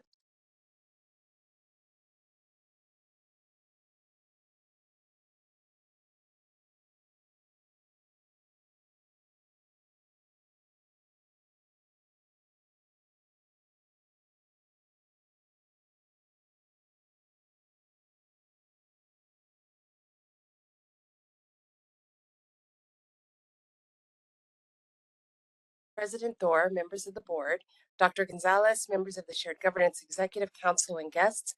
My name is Stacy Smith. I'm a residential faculty member at Paradise Valley, and the Faculty Executive Council President. And one of the students just wished me good luck. So that was very, very nice. Oh, well, Dr. Maya Angelou said, perhaps travel cannot prevent bigotry, but by demonstrating that all peoples cry, laugh, eat, worry, and die, it can introduce the idea that if we try and understand each other, we may even become friends. Across the district, faculty are preparing for this year's study abroad opportunities by designing immersive experiences in destinations such as England, France, Italy, Ireland, the Czech Republic, and Mexico. Programs typically range from 1 to 4 weeks, and students earn college credit while developing the intercultural skills needed to succeed in today's interconnected world and maybe make friends along the way. Excuse me. Prior to traveling, students participate in comprehensive pre-departure orientations on topics such as obtaining passports and visas, knowing what to wear and pack, and being culturally aware. Faculty train in risk and crisis management, and all participants are given clear emergency protocols to prepare them for the journey. I asked the faculty program directors about their experiences leading study abroad programs, and here's what they shared. Professor David Finley teaches humanities at Chandler Gilbert and has led study abroad programs to Prague and Berlin since 2018, drawing on his own undergraduate experience in Germany. He shares that global engagement is essential in today's world, where cultural understanding and empathy are increasingly important. Professor Finley says studying abroad gives students the chance to develop their confidence and focus on the future that they may not have believed was possible. One of his students shared their recent experience. As a future teacher, the experience that I will never forget is our visit to Terezin, where we saw the drawings of children murdered during the Holocaust. It was a powerful and moving moment that showed me the power of education, the effect one kind soul can have. Their teacher, who saved their drawings by stuffing them in a suitcase hidden away in an attic, will always be a powerful reminder of me of why teaching and education matter. Dr. Mary Aldridge teaches English at Mesa and has led study abroad programs since 2004, developing opportunities in Ireland, Britain, and the French Riviera. Inspired by her own study abroad experience as a student, she shares that students consistently return with increased confidence, independence, and curiosity. Her students have shared that studying abroad taught me how to rely on myself, make my own decisions, and handle challenges. Another said, living and learning in another country forces you out of your comfort zone and into adulthood, turning everyday tasks like budgeting, cooking, commuting, and problem solving into lessons in independence. Makes adulthood sound fun, right? Another student said, this experience helped me realize that I'm capable of navigating unfamiliar places and working with people from completely different backgrounds. Dr. Christy Miller teaches anthropology at Estrella Mountain.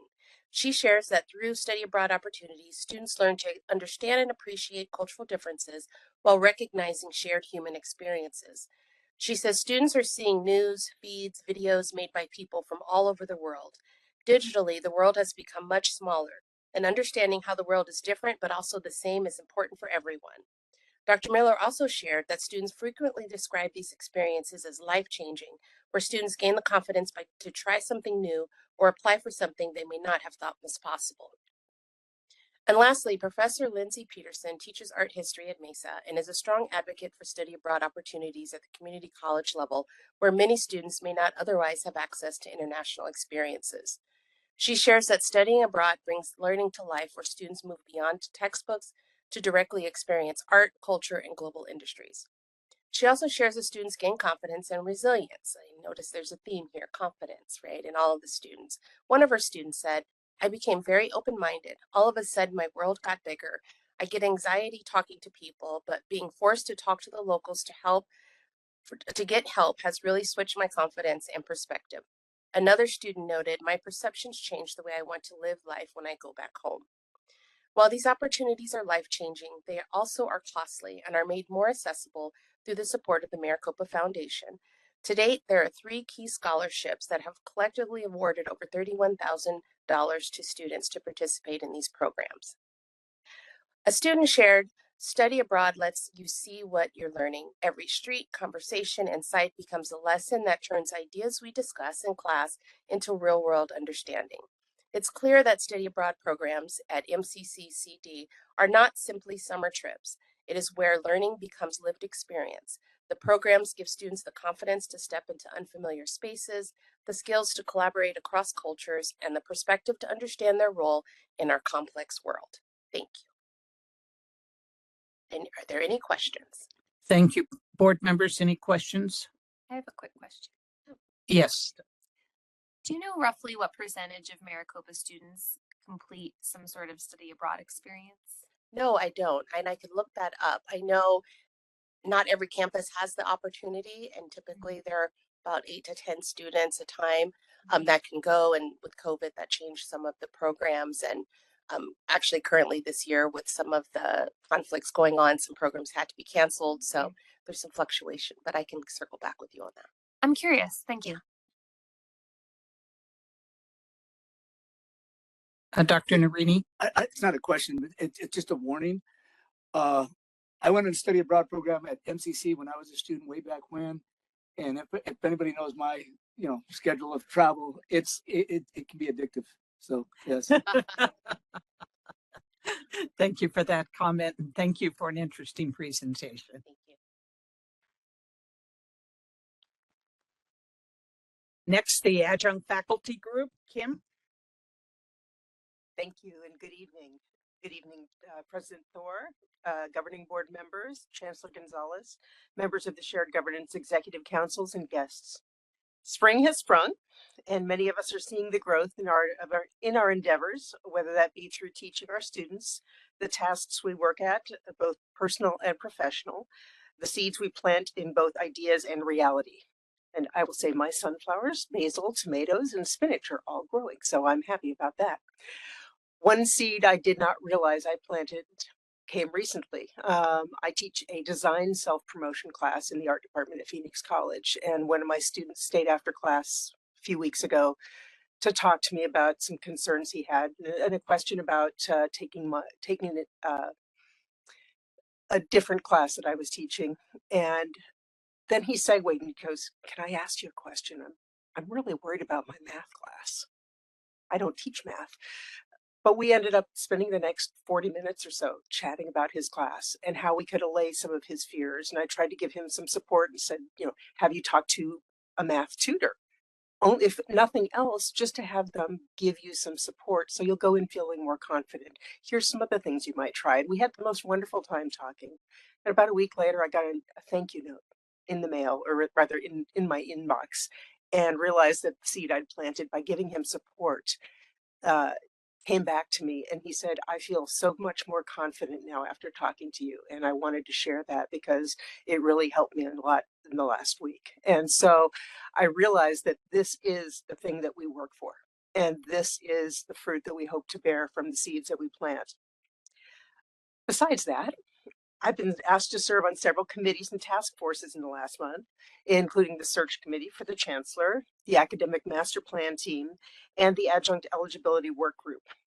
All of them are very interesting in their scope.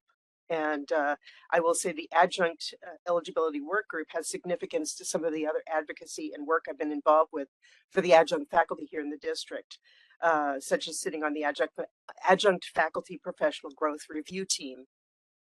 Adjunct faculty are provided adjunct faculty professional growth funds for professional development, as well as access to tuition waivers as part of their benefits.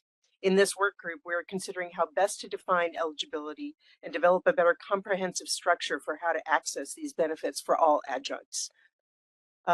We have a few adjunct representatives whose terms are ending at the end of June. And Mary Broding, our VP of Elections and Order, has just opened self-nominations for the 6 rep positions at Chandler Gilbert, Glendale, Mesa, Scottsdale, and Paradise Valley. We hope to have a robust turnout of adjuncts who will get the opportunity to represent their fine schools and help us to continue supporting adjunct faculty around the district. And I have a charge to leadership and also any faculty that are here tonight. If you have some adjuncts that you think would be good in this role, send them our way or tell them to self-nominate, because we want to make sure that we're filling all the positions and having another good turnout with people. We've had some really great reps in the last couple of years. I will say Chandler Gilbert stands out because my reps there are just incredibly involved. Paradise Valley as well, Scottsdale as well. Phoenix has come up in the last couple of months and is getting very involved. And it's exciting to see their growth and see what they're doing for their adjuncts. I'd also like to highlight the work of one of the adjunct reps at GCC, Ann Kilstoff. Ann's currently holding down the fort for adjunct representation at GCC as a solo rep. We had another person that was scheduled and had to step down due to work commitments.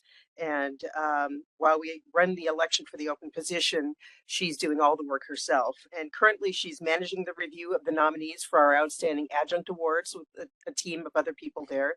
She's also putting together an adjunct appreciation luncheon for later in April, which will include certificates and pins recognizing adjunct contributions and service at GCC. I know that she's put in many hours, and I wanted to share my appreciation for the work that she's been doing. We are also currently reviewing the many nominations for Outstanding Adjunct Awards, in which the reps at each college are working with an administrative partner to choose 3 outstanding adjuncts for each college. The finalists are selected based on their competency in 3 areas: teaching, innovation, and professionalism. Outstanding adjunct faculty will be honored in a formal awards reception on April 17th, alongside family, friends, college, and district leadership. We're looking forward to seeing many of you in the college leadership who are here tonight at the event to help us honor our adjuncts, along with hopefully some of the members of the governing board. So as always, we appreciate your support for the work that we're doing and with our adjunct faculty and the work that we're doing around the district. And thank you for the chance to share our voice and our work with you. Any questions? Thank you. Board members, any questions? Now keep planting those seeds. Thank you.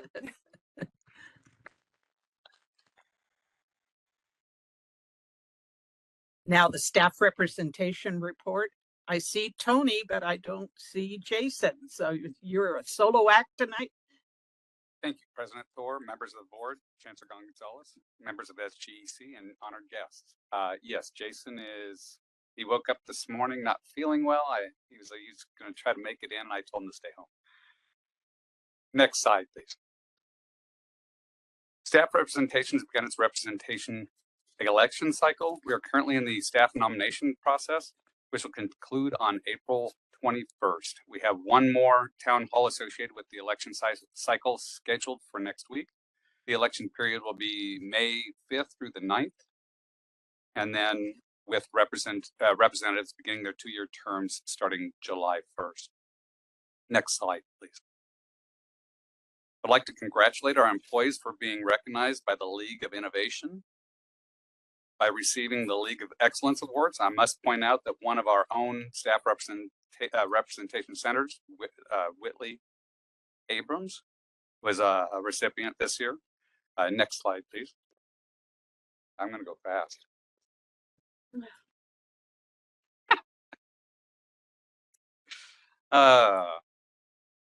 Now that we have moved on to our information technology spotlight report, I'm going to go ahead and say next slide. And then, as you will note, there are 3 separate areas of expertise that IT covers. The support team is one of the is the one most people in our organization will recognize and interact with on a daily basis. People like Jordan back here who are amazing. The operations teams are the individuals who keep the infrastructure, networking, servers, security, and everything else pretty much upgraded and functioning and running. The strategic team, of course, makes up the other third of the area of IT. They're responsible for analytics side of the business and making informed decisions based on the data. Next slide, please. The last slide gives examples of IT staff who are not in traditional IT roles. Although the district has both local and system support, it also offers platform support and specialized IT departments within specific areas of the business. Again, the ITS, HRIS, BSIS. I love all the acronyms we have in this organization. Rio Salado, of course, has its independent vision under a vice president with a staff of about 45 that offers local support and along with the Rio Learn platform. Marketing, research, and public services all have embedded IT professionals who do not fall into traditional IT departments. We also employ instructional design personnel, have employees within center learning and teaching and learning who also possess IT skill sets. Thank you for allowing me to present tonight. Next slide, please. And now I will like to introduce our esteemed colleagues from Gateway Community College to share their spotlight session. Oh my. Oh boy.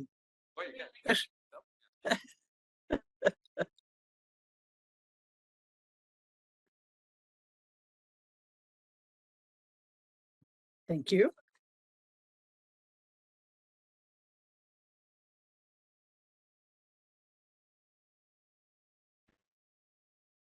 Good evening, President Thor, members of the board, Dr. Gonzalez, members of Shared Governance Council, and guests. My name is Deborah Phillips. My current role at Gateway Community College is Gateway Staff Senator.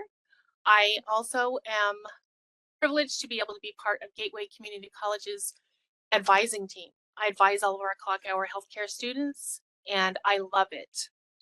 I'm going to introduce the rest of my team. Good evening, everyone. My name is Chrissy Groleva. I work at the Home of the Geckos, and I serve my 5th year as a gecko. And I'm over in HR. I'm the HR program manager there, overseeing talent acquisition and recruiting. And I'm absolutely blessed to work with all of the geckos. Hey everybody, my name is Catherine Balderrama. I had been at Gateway for a little over 6 years. I started off as a work study and now I'm a full-time staff in the counseling department as the administrative specialist senior. Good evening. My name is Erin Donnelly. I'm the admin for nursing.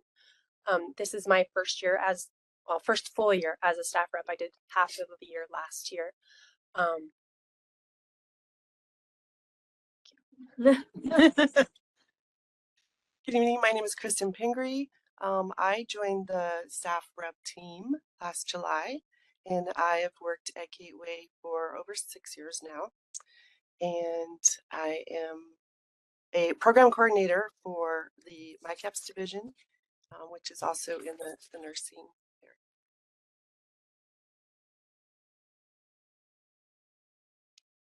Okay, we'd like to excuse our team member, Tony Trott. She was not feeling well today, but Tony does, she, in her old job, was a cosmetology instructor. She decided to take a temporary reassignment in doing creative pathways in order to learn more about our CTL, which is our Center for Teaching and Learning. So she does apologize, she's not here tonight. Go ahead, next slide.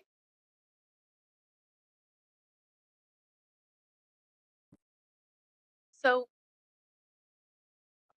okay, you and I, okay. Sorry about that. There was a little bit of confusion. Gateway Gives campaign. Gateway does a Gateway Gives campaign where they had fundraising for their very important guest event. It was well attended. We did receive a lot of donations that would help our students with scholarships. We also are a college of well-being. There are meditation Mondays where you get a little bit of Zen in your life. There's also radio, and I don't know how to say it, Taiso. It's an exercise type of a thing that happens at lunchtime. There's Geckos Get Outside where you can go hiking. And I did see recently that they're going to be having a new camping adventure. So up in the White Mountains. So that might be kind of fun. And then we also have an all-employee barbecue that's coming up on the 1st, as well as staff rep wellness spots. It's where you get to go walk around and you get to meet us and we get to talk to you about different things that are happening on the campus and also to get those concerns and those kudos that go out for our campus. Other things we're doing is every 3rd Wednesday of the month, we have our brown bag session where we invite the entire staff and have our meeting during our lunch break. And then some of the other members are on other committees, such as the President's Cabinet Committee, the Bachelor's Advisory Committee, Safety Committee, Strategic Planning Committee, Commencement Committee, Quality Initiative, Critical Incident Management Committee, and Space Allocation Committee.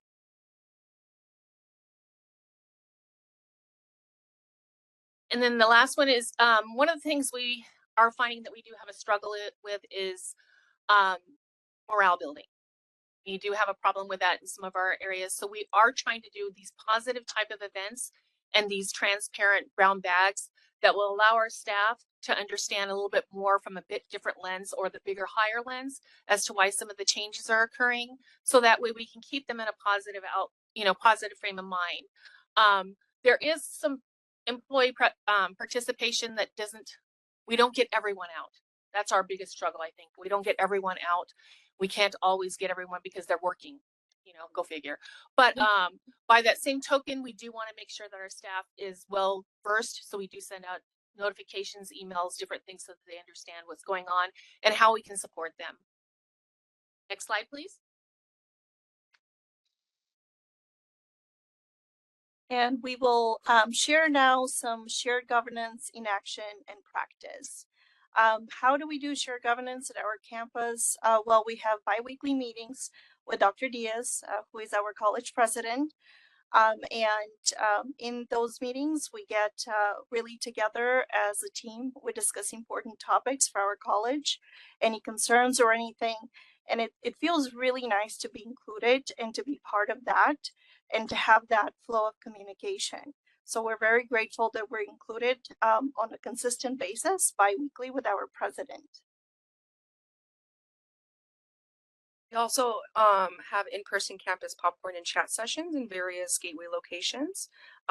We email for classified staff to reach out when needed at the ecr@gatewaycc.edu, and involved in multiple campus events, committees, meetings, and hiring teams. We hold 2 seats at the president's cabinet, and they're able to provide feedback, stay involved, stay informed, and that is extremely helpful. So we're not blindsided when we have staff coming to us with certain concerns, or if they're curious about something or gossip. We want to be ahead of that, and we want to make sure we have factual information.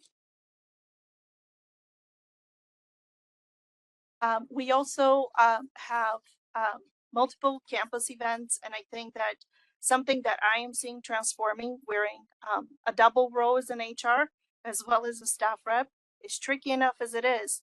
But something that I'm seeing with our staff is that they are craving that engagement. They are craving that connection. And for us to continue doing all the events, the committees, the meetings, it does matter. Sometimes we don't see it and we don't feel that impact, but it matters for employees. Next slide.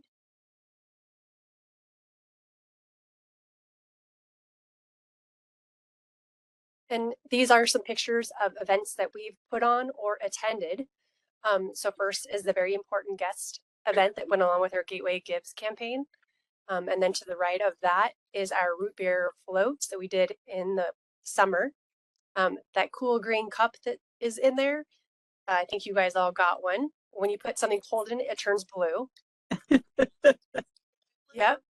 And then we had also a cookie exchange and a holiday mug exchange, which was really great. We had, I think, like 20, almost 25 people attend. It was a lot of fun. I think it might have been the first one that we've done as staff reps. And then we also collected items for the high school. We got some backpacks and school supplies, and then some items for the food pantry as well. Any questions? Board members, any questions for the Gateway representatives? If not, thank you very much, and thank you for the presence.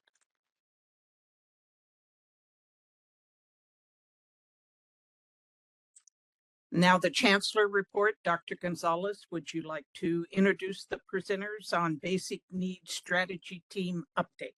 Yes, President Thor, I would like to invite up Dr. Tiffany Hernandez and Dr. Ray Ostos. They're going to give us an update on the basic needs work that's been done as a task force in our system. It's been a few years since we administered a survey that has really informed much of the work that we've been doing. We've also shared the survey results with our community partners. I've been out in the community meeting with some of our partners, and they often will cite the basic needs survey that we've conducted. It's helped garner some, additional partnerships and even probably even some funding support to some degree. So with no further ado, I'll turn it over to you. Thank you, President Thor, governing board members, Dr. Gonzalez, colleagues, and guests. Go ahead and hit the slide, please. I'm here on behalf of the executive. Oh, we're getting there. There you go. Nope. Is it really hard? There we go. It's probably very hard to forward. I feel bad. So on behalf of Dr. Ray Ostos and Julie Dunnigan, we are the 3 executive champions for all of this work and have witnessed all of the hard work from our team for the past year and a half now and excited to tell you about it. Go ahead in. So as Dr. Gonzalez noted, in January of 2023, all colleges participated in the Hope Center survey, which is a nationally administered survey that really focuses in on student basic needs, right? They have needs and support in the classroom, but they need holistic support as well outside of the classroom in order to succeed. And the Hope Lab survey was really one of the first, well, probably the first national surveys that really took a look and to help better understand the student experience and where there might be gaps in how we serve. So nearly 6,000 Maricopa students across the district completed the survey, which is an extraordinary return rate. And then of course you can see nationwide, more than 500 colleges and universities also participated and continue to do so. When all the results were in and we had an idea of what students were saying about what their needs were, we convened a summit with college and district leadership, looked through the data, heard from some students, and really came to some ideation around how are we going to, as a system, serve all of our students. So you can go ahead and slide, please. So I just wanted to share a few of the key metrics that we learned from and that continue to reflect our student experience. So 89% of respondents noted that childcare is unaffordable for them. 14% missed class at least 3 days out of a semester due to lack of childcare. Next slide, please.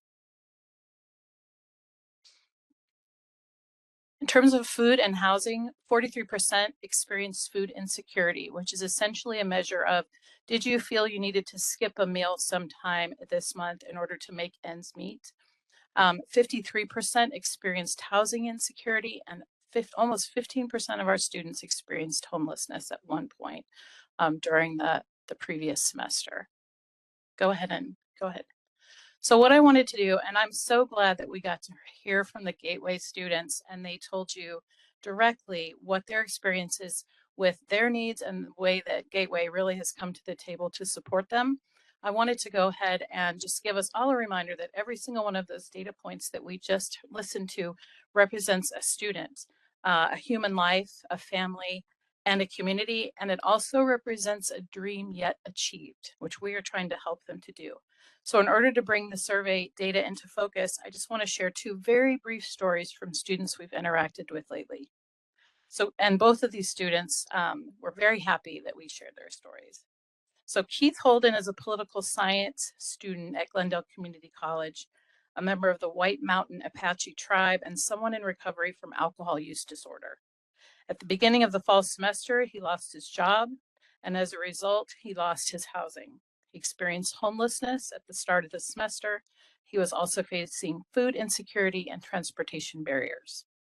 He shared this situation with his English instructor, who referred him to GCC Cares, which is our basic needs center. Through GCC Cares, Keith was able to access campus food pantry and our free farmers market. He received emergency funding along with gas and food cards to help stabilize his basic needs, and the team connected him with counseling and career services. Last semester, Keith reported high stress levels due to the significance of his challenge, no surprise there. But this semester, he reports his stress has decreased after receiving support and resources through our center. Despite the challenges he faced, Keith completed the semester with all A's. And because he remained enrolled and improved his GPA, he was awarded $4,000 in tribal education funding and an additional $4,000 in financial aid. And he has been able to be approved as a federal work study this coming semester. He's still enrolled and currently progressing toward his degree. He shared the message, "I thank GCC Cares for helping me when I was in a time of need and encouraged me to stay the course. I appreciate GCC Cares for continuing to encourage me and push myself to exceed. Stories like Keith's remind us that when students receive support for basic needs, they're able to remain in school and succeed. And one short story, I'll make this quick because you probably already know Kristen Klein. She was at our graduation ceremony this last fall, and she's absolutely outstanding. She earned her associate's degree in May. She's currently working on a degree in exercise science. Her journey is anything but ordinary. She has overcome addiction, incarceration, and a deep sense of shame that comes from years of running from responsibility. After her release, she enrolled in GCC and found that she needed support.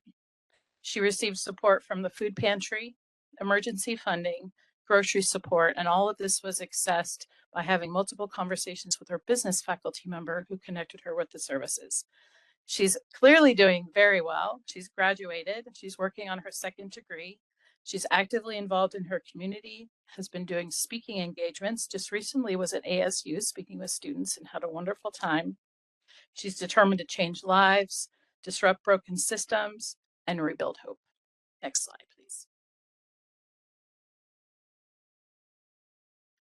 After hearing those stories and really having a better understanding of our student experience at the summit that I had mentioned earlier, all the leaders across the system came together and decided we needed to find a way to really focus in on what would move the needle the most and what would provide the most support to students with the resources that we have. So we decided to develop a basic needs framework, and which Dr. Ostos will talk about, so that every student, no matter which college they attend, will receive this with the same support and can count on that support as a student of the Maricopa Community Colleges District. And then we really thought that we needed to be more strategic in how we worked with our partners, both to leverage the resources they have and then just honestly to be better partners for them. So now I will turn it over to Ray. So the question up there is now what? We've had a summit, we have data, so now what are we going to do with it? Go to the next slide, please.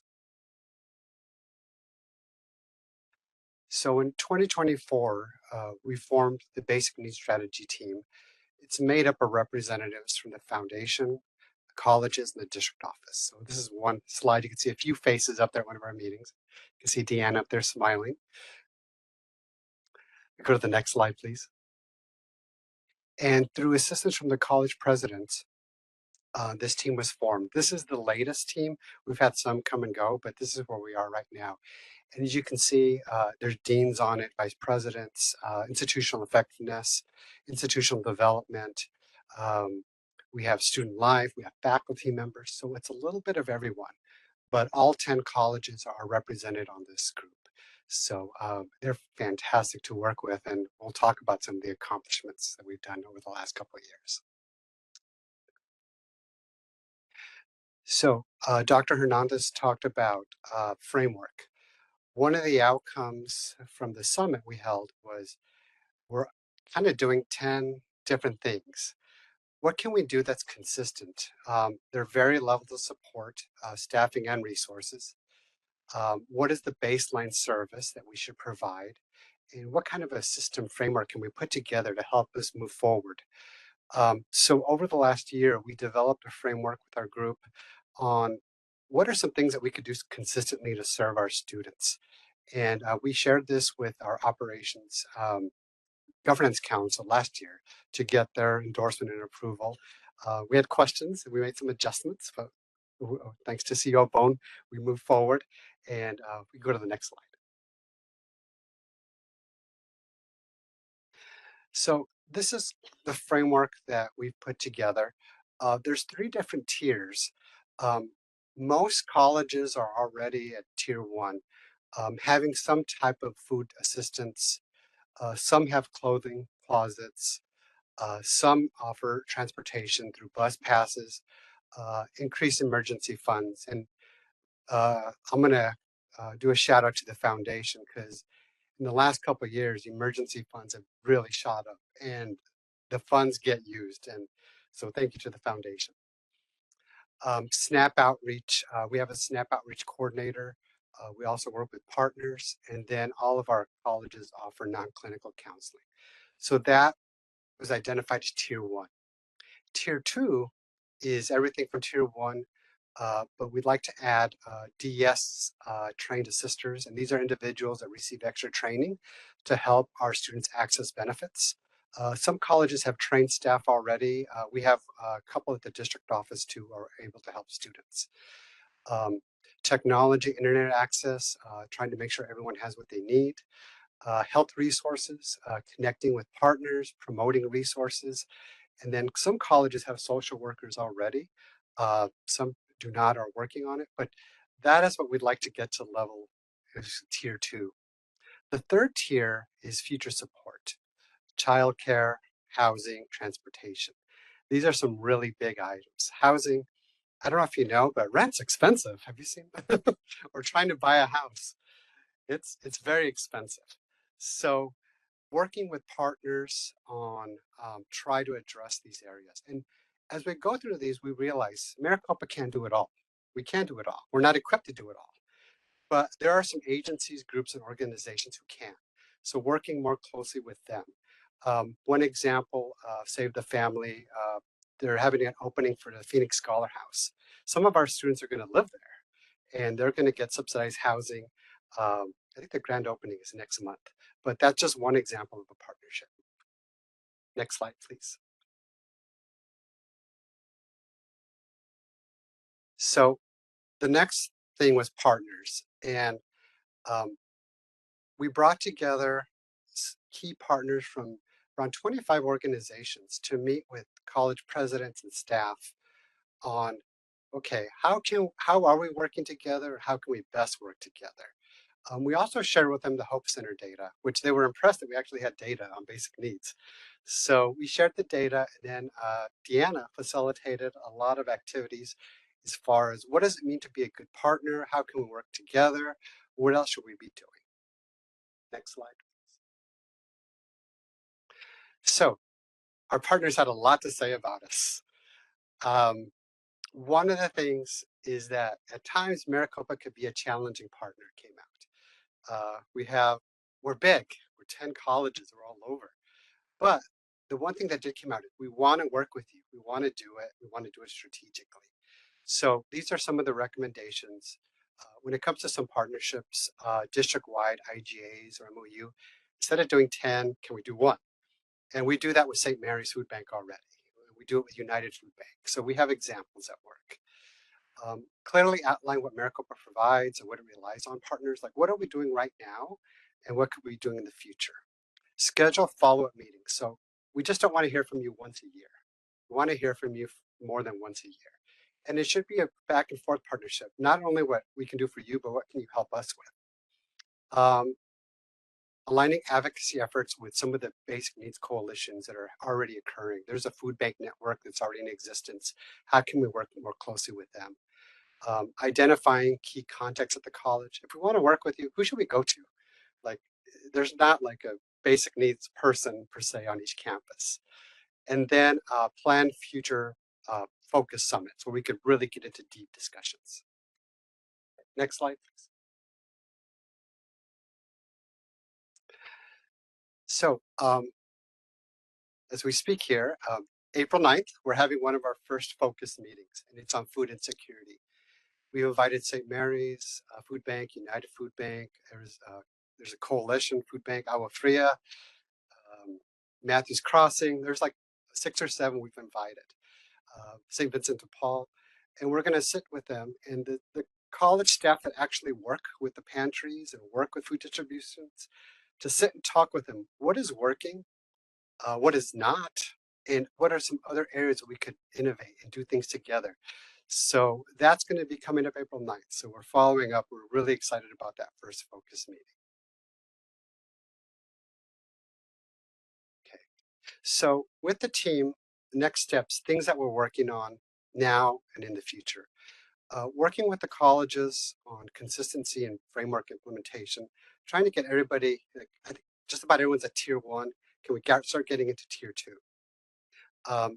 Enhance and expand, develop partnerships with a systemic approach, not just one-on-one partnerships, but how can we do partnerships across the system that are consistent? So it's just not working with one college, with one individual. we found that people come and go all the time with organizations and with us. And sometimes that's how partnerships get lost. Identify key data to collect and assess. A lot of the work with basic needs is tied to retention, but we need to do a better job of collecting data and showing that. What are some key points that we collect? How can we collect it consistency?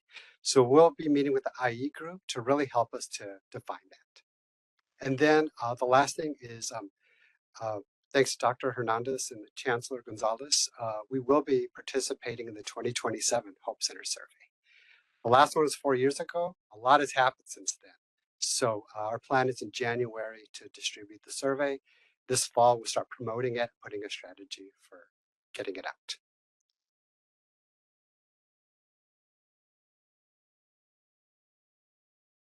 That is it. Thank you.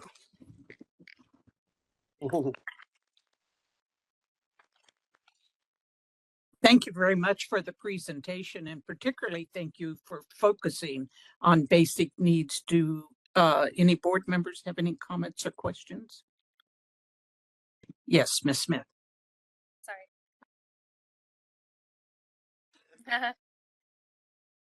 Thank you so much for the presentation and for this important work. For the survey data, for example, the students who are experiencing homelessness, is there a mechanism to then find out, kind of track over a year, are they still experiencing homelessness? So the impetus behind the question is, I do think it's important to have a sense of basic needs, and I'm all for surveying students to understand their needs.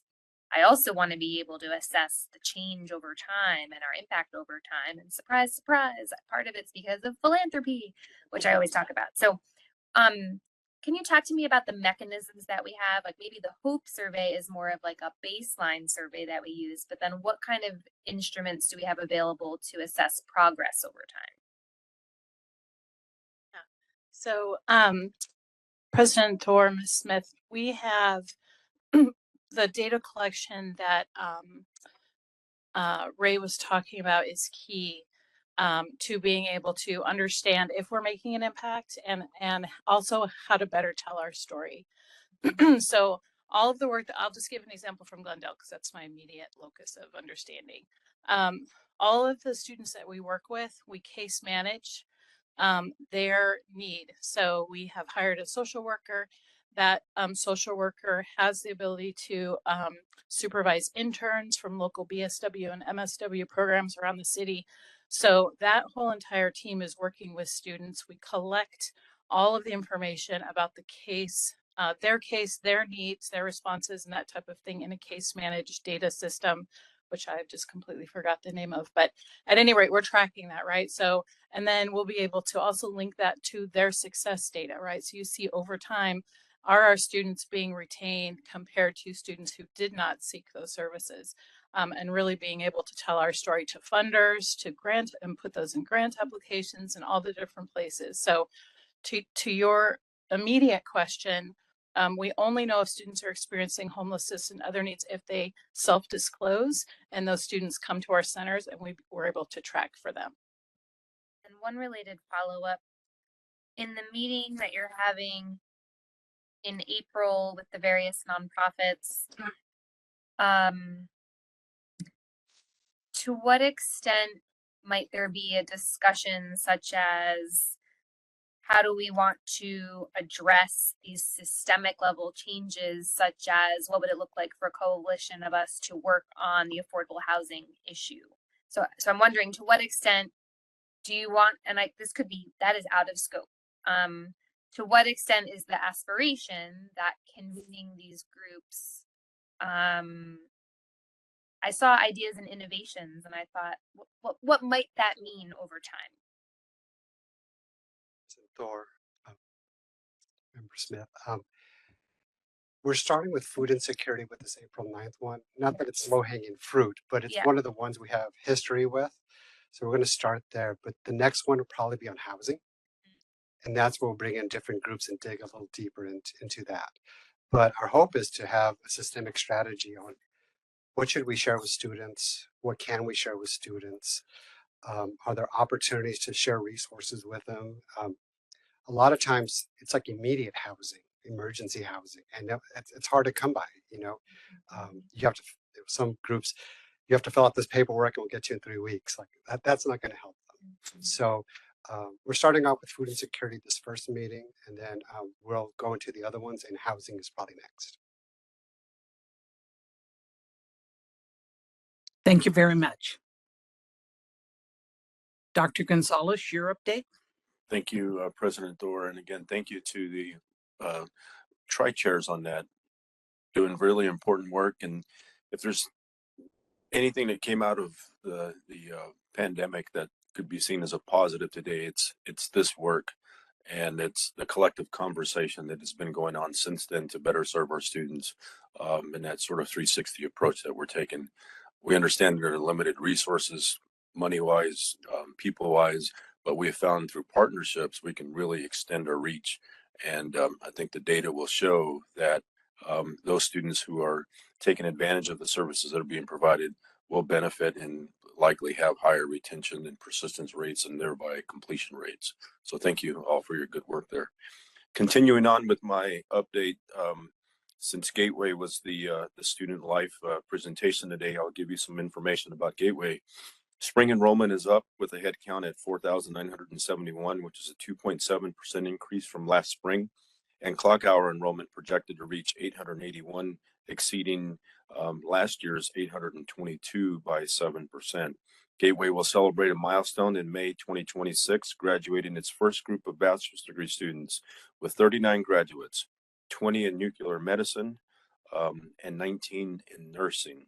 Additionally, 13 students will graduate through Gateway's longstanding partnership with First Place Transition Academy, which has supported more than 100 individuals in earning independent living certificates for adults with autism over the past 11 years. We also had an opportunity here from the Gateway Early College High School students. When I applied for the Gateway job to be the president there were two things that struck me about the college. In the position profile, they wanted someone with a sense of humor, check. And I'm just giving everybody time to get that and to keep laughing.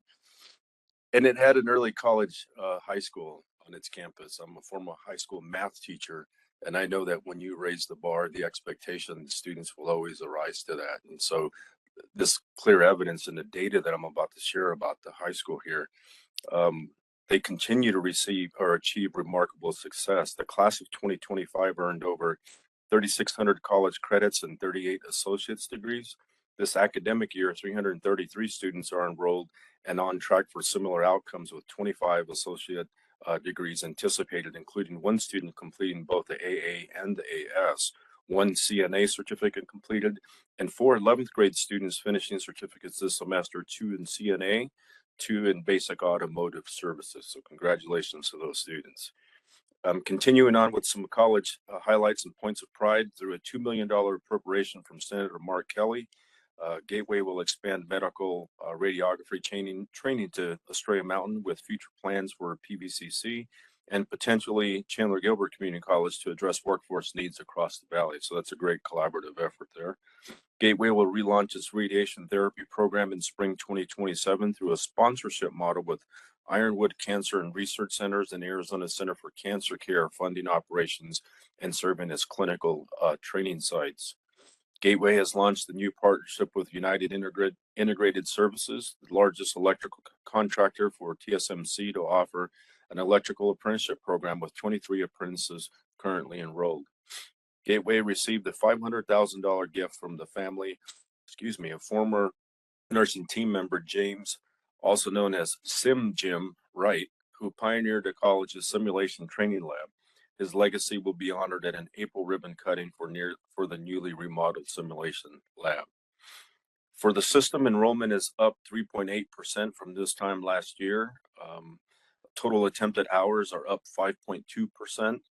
And for a legislative update, Maricopa's bill to expand teachers' academy eligibility from 2 to 4 years is more than halfway through the state legislative process and has faced no opposition. For fiscal year 27 federal appropriations, requests include support for the Pell and adult basic education, along with $1.5 million in funding for new medical device manufacturer training programs.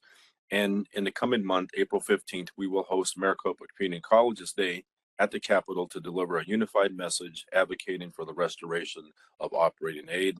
This month also happens to coincide with Community College Month, so a fitting time to be at the Capitol. President Thor, that concludes my remarks. Thank you. Thank you very much. Any comments or questions for the Chancellor? Okay, seeing none, we're now at citizens interim. This is an opportunity for members of the public to address the governing board. In compliance with the open meeting law, the governing board will neither discuss nor take action on issues raised during this portion of the agenda. Members of the public who speak shall not engage in conduct that substantially interrupts, delays, or disturbs the peace and good order of the proceeding of the board, including but not limited to the use of profane language or obscene gestures, yelling or similar demonstrations, hand clapping, stamping of feet, or the excessive use of noise. Such actions may serve as cause for the board's president to direct that the speaker immediately conclude his or her remarks. We have 3 requests to address the board tonight. You will each have 3 minutes, and I will call you up individually. The first one is Noah James Markham.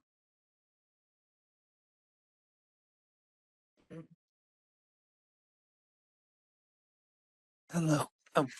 Aloha, Ms. President, and to the rest of the Maricopa County College Board.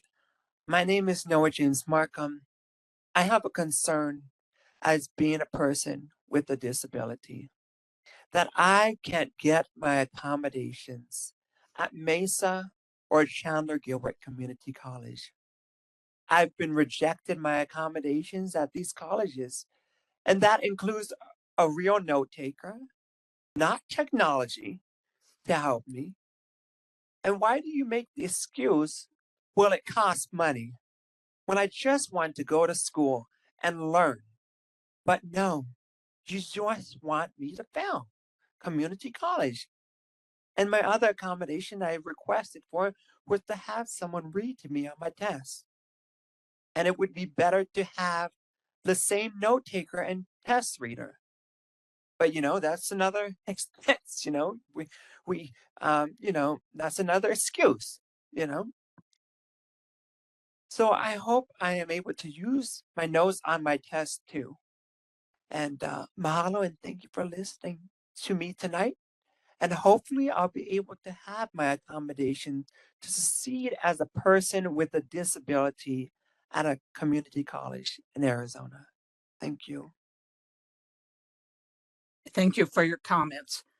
Our next speaker is Lynn D. Winslow. You also have 3 minutes. President Thor, Chancellor Gonzalez, members of the governing board, thank you for the opportunity to address you. I offer these remarks with respect to the board's role and the goal of supporting strong, transparent governance. I am here today to respectfully request clarification and appropriate board-level oversight regarding the handling of my grievance and related concerns. My grievance, the theft of my intellectual property by leadership at South Mountain Community College. First, for the purposes of transparency and governance integrity, I seek clarification as to whether the decision not to review my grievance reflects an individual determination by the board president or a formal action of the governing board. If the decision reflects board action, I respectfully request that the board clearly indicate when the matter was considered and the outcome of that consideration. My name is Lynn Winslow.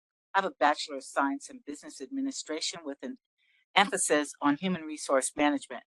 I have a Master's of Leadership and Management with an organizational development emphasis, and I am a certified human resource professional. Additionally, I am certified to teach in the Arizona school system with a CTE in marketing. For the purposes of, to be clear, my request is limited and governance focused. I am not asking the board to reinvestigate the underlying facts of my complaint or to substitute its judgment for that of administrators. Rather, I'm asking the board to exercise its oversight responsibility to ensure the established processes were followed with fidelity, fairness, and consistency. The person who investigated my grievance was the person who was the alleged perpetrator. This request is grounded on the board's fiduciary obligations, including its duty of care, duty of loyalty, and duty of obedience. These duties are essential to maintaining institutional integrity and public trust. I am asking for an executive meeting to meet with all of you to review the policies and decisions that are made within the district, which I find ultimately I'm asking the board to affirm through its actions that its governance is not only procedurally sound, but visibly fair, accountable, and worthy of the trust placed in it by the community it serves. I believe that people of color, specifically Black and Indigenous employees, are treated differently, specifically students who are here to be taught for success, and I believe that that is not happening. I want to show you a picture of a student and how they feel about what happened to them at South Mountain Community College. Thank you, but your time is up. The other one. Also being compared, as the president did, to a monkey in the classroom on a bulletin board. Please consider my concerns and respond to my request to meet with you. Thank you. The next speaker is Dr. Gilbert Winslow.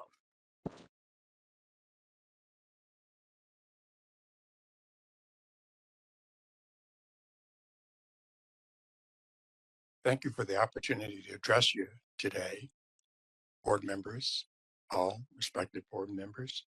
I'm going to limit my comments to my observations of the environment at South Mountain Community College. I am a human resources professional. I am an attorney, and I have broad experience in the area of human resources, investigations,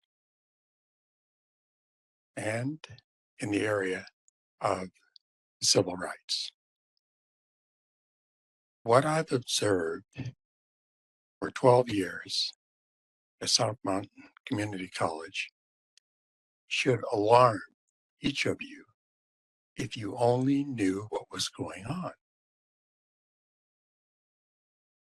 There are instances of blatant racism in classrooms by instructors, which go unaddressed. There are instances of discrimination against members of the South Mountain Community College system, which go on unaddressed. There seems to be an attitude of we don't seem to care about what's happening to these people. I would not expect that the South Mountain Community College leadership would share these concerns with you, because if they did, and you took these matters seriously, you would find that you're not observing your fiduciary responsibilities to make sure you have an institution which is welcoming, which provides fairness, which provides integrity, and which provides an opportunity for people to grow within the system and within that particular institution. What I'm going to ask you to do is to seriously consider whether or not you're being told the truth about what's going on at South Mountain Community College. Instances of blatant racism against students by instructors have been documented, yet the instructors seem to walk away without any consequences. What could you do to improve the situation for all concerned? Just look in the mirror and decide whether or not you're going to take care of your responsibilities. Thank you for the opportunity to speak with you today. Thank you very much for your comments. We're now at the consideration of the consent agenda. All items under this section of the agenda are consent matters unless they are removed from the consent agenda at this time. Do any board members or the chancellor wish to remove any items from the consent agenda? Seeing none, is there a motion to approve the consent agenda? Moved by Ms. Bittersmith, seconded by Ms. Davis.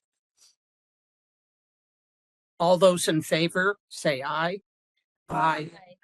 Any opposed? By a vote of 7-0 and the student advisory vote, the consent agenda is approved.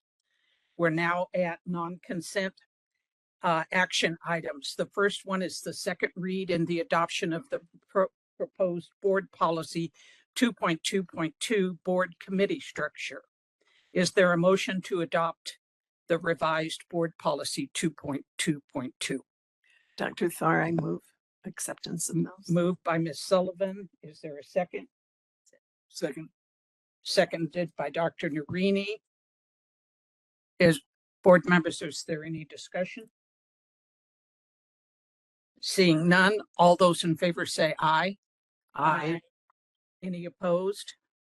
By a vote of 7-0 and the student advisory vote, board policy 2.2.2 board committee structure is adopted as presented. We're now at the second read and adoption of revisions to board policy 2.6.3 board governance institutional goals. Is there a motion to adopt the revisions to board policy 2.6.3? So moved. Thank you, Ms. Bittersmith. Is there a second? Second. Thank you, Ms. Sullivan. Any discussion? Seeing none. All in favor say aye. Aye. Any opposed? By a vote of 7-0 and the student advisory vote, the revisions to board policy 2.6.3 board governance and institutional goals is adopted. We're now at first read and information items. We have the first read of the 2026-2027 residential faculty agreement effective July 1, 2026. Board members, are there any questions?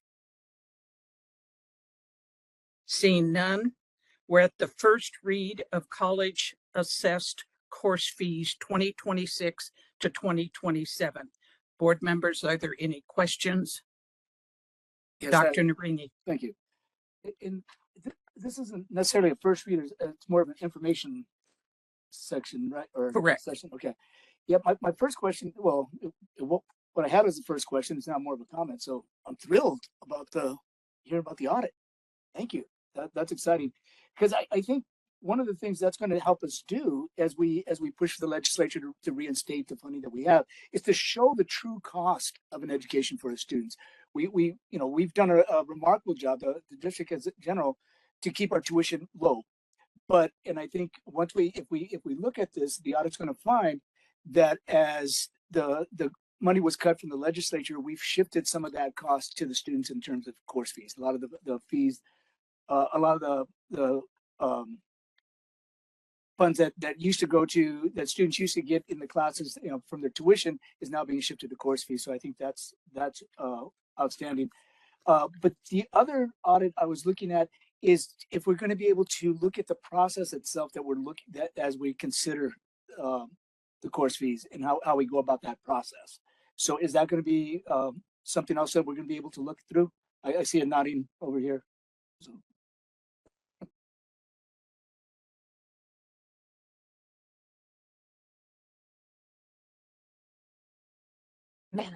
Thank you, President Thor, Dr. Narini. I had some discussion with my team in between dinner and here based on some questions that you had the last time. And just returning from the HLC conference, I had the opportunity to attend multiple sessions on the use of AI for good and bad. Bad and how it can affect helping students get through courses in not such a good way, but also helping us to do things more efficiently. One of the questions you had was, can we go back in time and look at when the board approved a course fee and when was that and what was it set at and then what are we proposing now? One of the concerns that we had is that was going to be incredibly manual, and then we were going to be able to go into the board doc system and have to go through that agenda by agenda by agenda. However, I saw a really cool AI tool that might allow us to just upload all of the agendas and AI would sort it. So one of the things I would ask is if you would allow us a little time to meet with Jamie Spradlin, one, to check the security of the tool to make sure that it's locked down. That'll be very important because we don't want to upload any sensitive information. Even though I know this is public, sometimes things are in there that we want to keep locked down. The other thing I would offer is that what's in board docs goes back to 2018. I don't want to mislead the board in any way. I have to find out what lives before 2018. So what I can say is everything 2018 and forward that the board approved, I'm going to be able to kind of get for you and sort almost in any way you want. And by I mean AI. And it'll be able to do it fairly quickly. And then what we can do is maybe have a work session so that we can work collaboratively to say, does this format help the board look at this information easily? And if it's helping you, it will also help us and then help those that we want to share that information to. So yes, we'll be able to work on the process and we may be able to do it even a bit more rapidly than we have in the past. Perfect. Does that help? Yes, and I'm smiling because I'll share with you later some of the ways I spent the spring break using AI and looking through all the course fees we've approved since 2018. So we're excited to take that journey together. Well, I'll be happy to share that with you. So thank you. But one of the other things while you're up here that we had brought up at the agenda review was the projected revenue that is listed on the course fees. My concern is that it only lists the difference between the new fee and what fee was there before. And if we go back, again, my spring break activity, we looked at I looked at the course fees, and when we take in consideration the entire course fee in the projected revenue, we're looking at a difference of over $1 million, and so having that in the information I think is helpful for us and everybody else. But the other thing at the agenda review too that I was thrilled to hear is that there is actually a list of all the course fees, and I look forward to I can get that to you now. I actually have it pulled up here and I'll send it to you before the end of the meeting. Perfect. You made my night because I have no life. Yes, so those are the questions and the comments I had on that, and thank you for all the work that you're doing on that and sharing my concerns with the things. We'll go excitement about course fees. How about that? Thank you. Nobody's ever gotten this excited about course fees, I'm sure. So. Thank you, Dr. Thank you Noreen. so much. Thank you, Dr. Brett. Next, we have employment and separations for the period January 17th, 2026 to February the 6th, 2026. Board members, any questions? Seeing none, we're now at monitoring reports. We have the budget analysis report for the general fund for the 8 months ending February 28, 2026. Board members, any questions? Seeing none, we're now at community linkage. Pamela Smith, do you have anything to report? I do. Thank you, President Thor. So I was able to launch the Student Initiative Trustee, the Student Trustee Initiative at Phoenix College. On March 10th, I conducted which was Beer Day and the Student Success Fair, which was awesome. I partnered with Student Life and Leadership, PC United Student Leadership, as well as the Student Senator. So it was engaging with students through ongoing student trustee initiatives. We were open dialogue, very authentic with the students, and we focused on building connections, visibility, and trust across the campus. So I was able to create and partner with district marketing with Mal to create table signage for that. And then I also gave away treat bags for the students and created labels that said your voice is powerful and your future is sweet. So I was able to give back to all the students that visited the table. They asked meaningful questions. They also talked about some of the highlights there for them was definitely tuition was not a primary highlight. It was more so the expansion of bachelor's programs for some of the students who are are obtaining their associate's degree, but they wanted to, forward thinking on other programs as well. And then we also celebrated Bumstead's 105th birthday, which was great. And continue outreach was just the student voices district-wide. So I'll be partnering with the other college campuses to definitely continue with that student initiative. I was also able to engage in the Global Ties Arizona Scottsdale, the lunar celebration for the Chinese New Year with the Year of the Horse with Deanna and in attendance with the other district members. And then I was also featured in a PC News article from Single Mom to Student Advocate. And then was also able to complete a YouTube short for the Public Safety Administration program, bachelor's program at Phoenix College. Yes, and I'm also attending the 2026 National Conference on Trusteeship to further develop my leadership and governance expertise. Thank you. That's the end of my report, President Thor. Thank you very much. Ms. Bittersmith?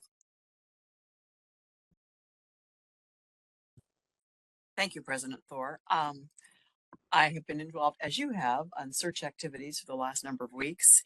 And as student trustee Smith mentioned, we are going to AGB's trustee conference this weekend, presuming we can get through TSA recheck and on an airplane. But that'll be a good opportunity for us to continue to talk about some of the roles that you are doing so well in your student trustee activities. I'm also presiding with the AZ 529 Advisory Committee. I'm the higher ed representative on that committee. We have a meeting tomorrow. That fund continues to be a source not only for college students that are in four-year institutions, but also many of our students are taking advantage of those funds as well. That completes my report. Thank you, Ms. Butler. Thank you, President Thor. On March 2nd, we had an Audit and Finance Committee meeting. Board member Marie Sullivan and I attended, and I want to welcome our new Chief Internal Auditor, Mary Medelsky. She started with the district on the day of our Audit and Finance Committee meeting, so she jumped right in. But we were so glad that she's here. She's bringing with us her 20 years of public sector audit and financial leadership, and mostly from Illinois. So she's a bunch of it recently from Illinois, but also here in the Valley. So we are thrilled that she's joining us. And then I wanted to really quickly highlight two members of our internal audit department, Lenore Crate, who was serving in an interim role for the past months and helping to transition right now, working really hard to make sure that that's a smooth transition. And then also Hiram Wong. Both of them are retiring on April 3rd, Hiram Wong, after 30 years of service with the district, and Lenore has just been a wonderful resource for us on the Audit and Finance Committee as well. So we welcome Mary Medelsky and just thank, with lots of gratitude, Hiram and Lenore, who are retiring on April 3rd. And that concludes my report. Thank you. Thank you. Ms. Davis. President Thor, I have no report. I'm going to AGB. Oh, but okay. other than that, I got nothing. All right. Thank you. Ms. Sullivan. Thank you, Dr. Thor. One thing that Ms. Bittersmith didn't mention is that there was a panel for grandmothers who serve on governing boards, to which Dr. Thor and I were invited. I was hoping to skip that. Yeah. So we had an opportunity to represent to a very engaging audience the issues around community college and the assets, et cetera. And at the end of the meeting, when people started to talk to us, they were so interested in having their grandchildren, so we grandparents talking to grandparents, attend community colleges, because they see that as certainly a new pathway that when they were raising their children, where it wasn't as obvious a choice. So I think we did some encouragement and education to those folks who are putting money in 529 accounts, for example, and others who have a strong interest in ensuring that their grandchildren have great education pathways. So I appreciated that opportunity. Then, as Ms. Butler mentioned, I served on the Audit and Finance Committee meeting on March 2nd, and that followed my attendance at the HLC visit interviewing board members for Phoenix College. That went very well, by the way, so I hope you have gotten good news on that. On March 10th, I attended a staff rep conversation with both Jason and Tony and enjoyed that opportunity very much. And on March 11th, I attended with Dr. Narini the Rio Salado Community College Wave of Excellence Awards. They gave awards to 3 students. One was an acknowledgement of their resilience in making it through their community college journey. The other one was for academic success. And the third was for recognition in public service. They were all outstanding students, and I know will go on to do great things. And I guess yesterday, I attended a national committee meeting for board governance with ACCT, and I will be on my way to Denver, providing TSA lets me through on Saturday for the AGB trusteeship conference with my colleagues. That's it. Thank you. Jacqueline Smith. I attended my first Maricopa Community College Foundation board meeting on February 25th virtually and look forward to future sessions. Thank you. Thank you, Dr. Narini. Thank you. I attended my last foundation board meeting as a governing board member on 25th. But what we also got to do was have a tour of, it was held at Glendale. And so we had a tour of Glendale's campus. And it just reminded me, as when we first were all elected, we got to go around and we visited all the colleges. But I think we need to do it again. I mean, there's so much going on at all the colleges, and at Glendale in particular, that we just need to be reminded of all the good work that's happening out there. So that's what I did on the 25th. On March 5th, I sat in virtually for the interviews for the CFO that we had. On March 6th, I attended, I attended the Impact celebration at Chandler Gilbert. Again, getting out there, this was the first time since my initial tour when I first got elected to see the campus and see what's going on. And the program is just remarkable, and the impact really is. And you could tell because here we are, they had the mayor of Chandler and three of the city council members there to show the kind of the support that they had for this program. So congratulations on all the work that you've done with that. Later that day, I attended at PC the Artists of Promise celebration. We have some remarkable talent in our district of our students, with everything from the visual arts to performing arts and written and everything in between. And again, like as Ms. Sullivan said, the Wave of Excellence Award is, all I could say is, wow. These students really, really were remarkable. Monsi and Shaniqua and Alex, one of them was a refugee from Afghanistan. The other one came from foster care into now creating her own nonprofit. Another child of an immigrant who struggles, they didn't let their struggles define them. They took their struggles and they worked it, to not only to their advantage, but to the advantage of the community. So they just, wow, it was just remarkable. So if ever you doubt why we're doing what we're doing, just talk to students like these and so that concludes my report. Thank you. And now my report. As you heard from Ms. Sullivan, Ms. Bittersmith and I were the other 2 grandmothers on the panel, which was at V at Greyhawk. And this was a learning lecture series organized by a resident, Laura Helminski, who is proud faculty emerita at Rio Salado College. So that's how the grandmothers got identified.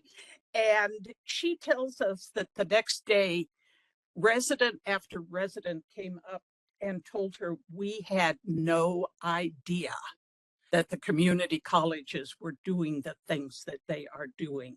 And as Ms. Sullivan indicated, I mean, some reported that that night they had called their nephew or their grandson or their granddaughter or whatever to talk about it. So it was fun for us, and I think a worthwhile thing to do in the community.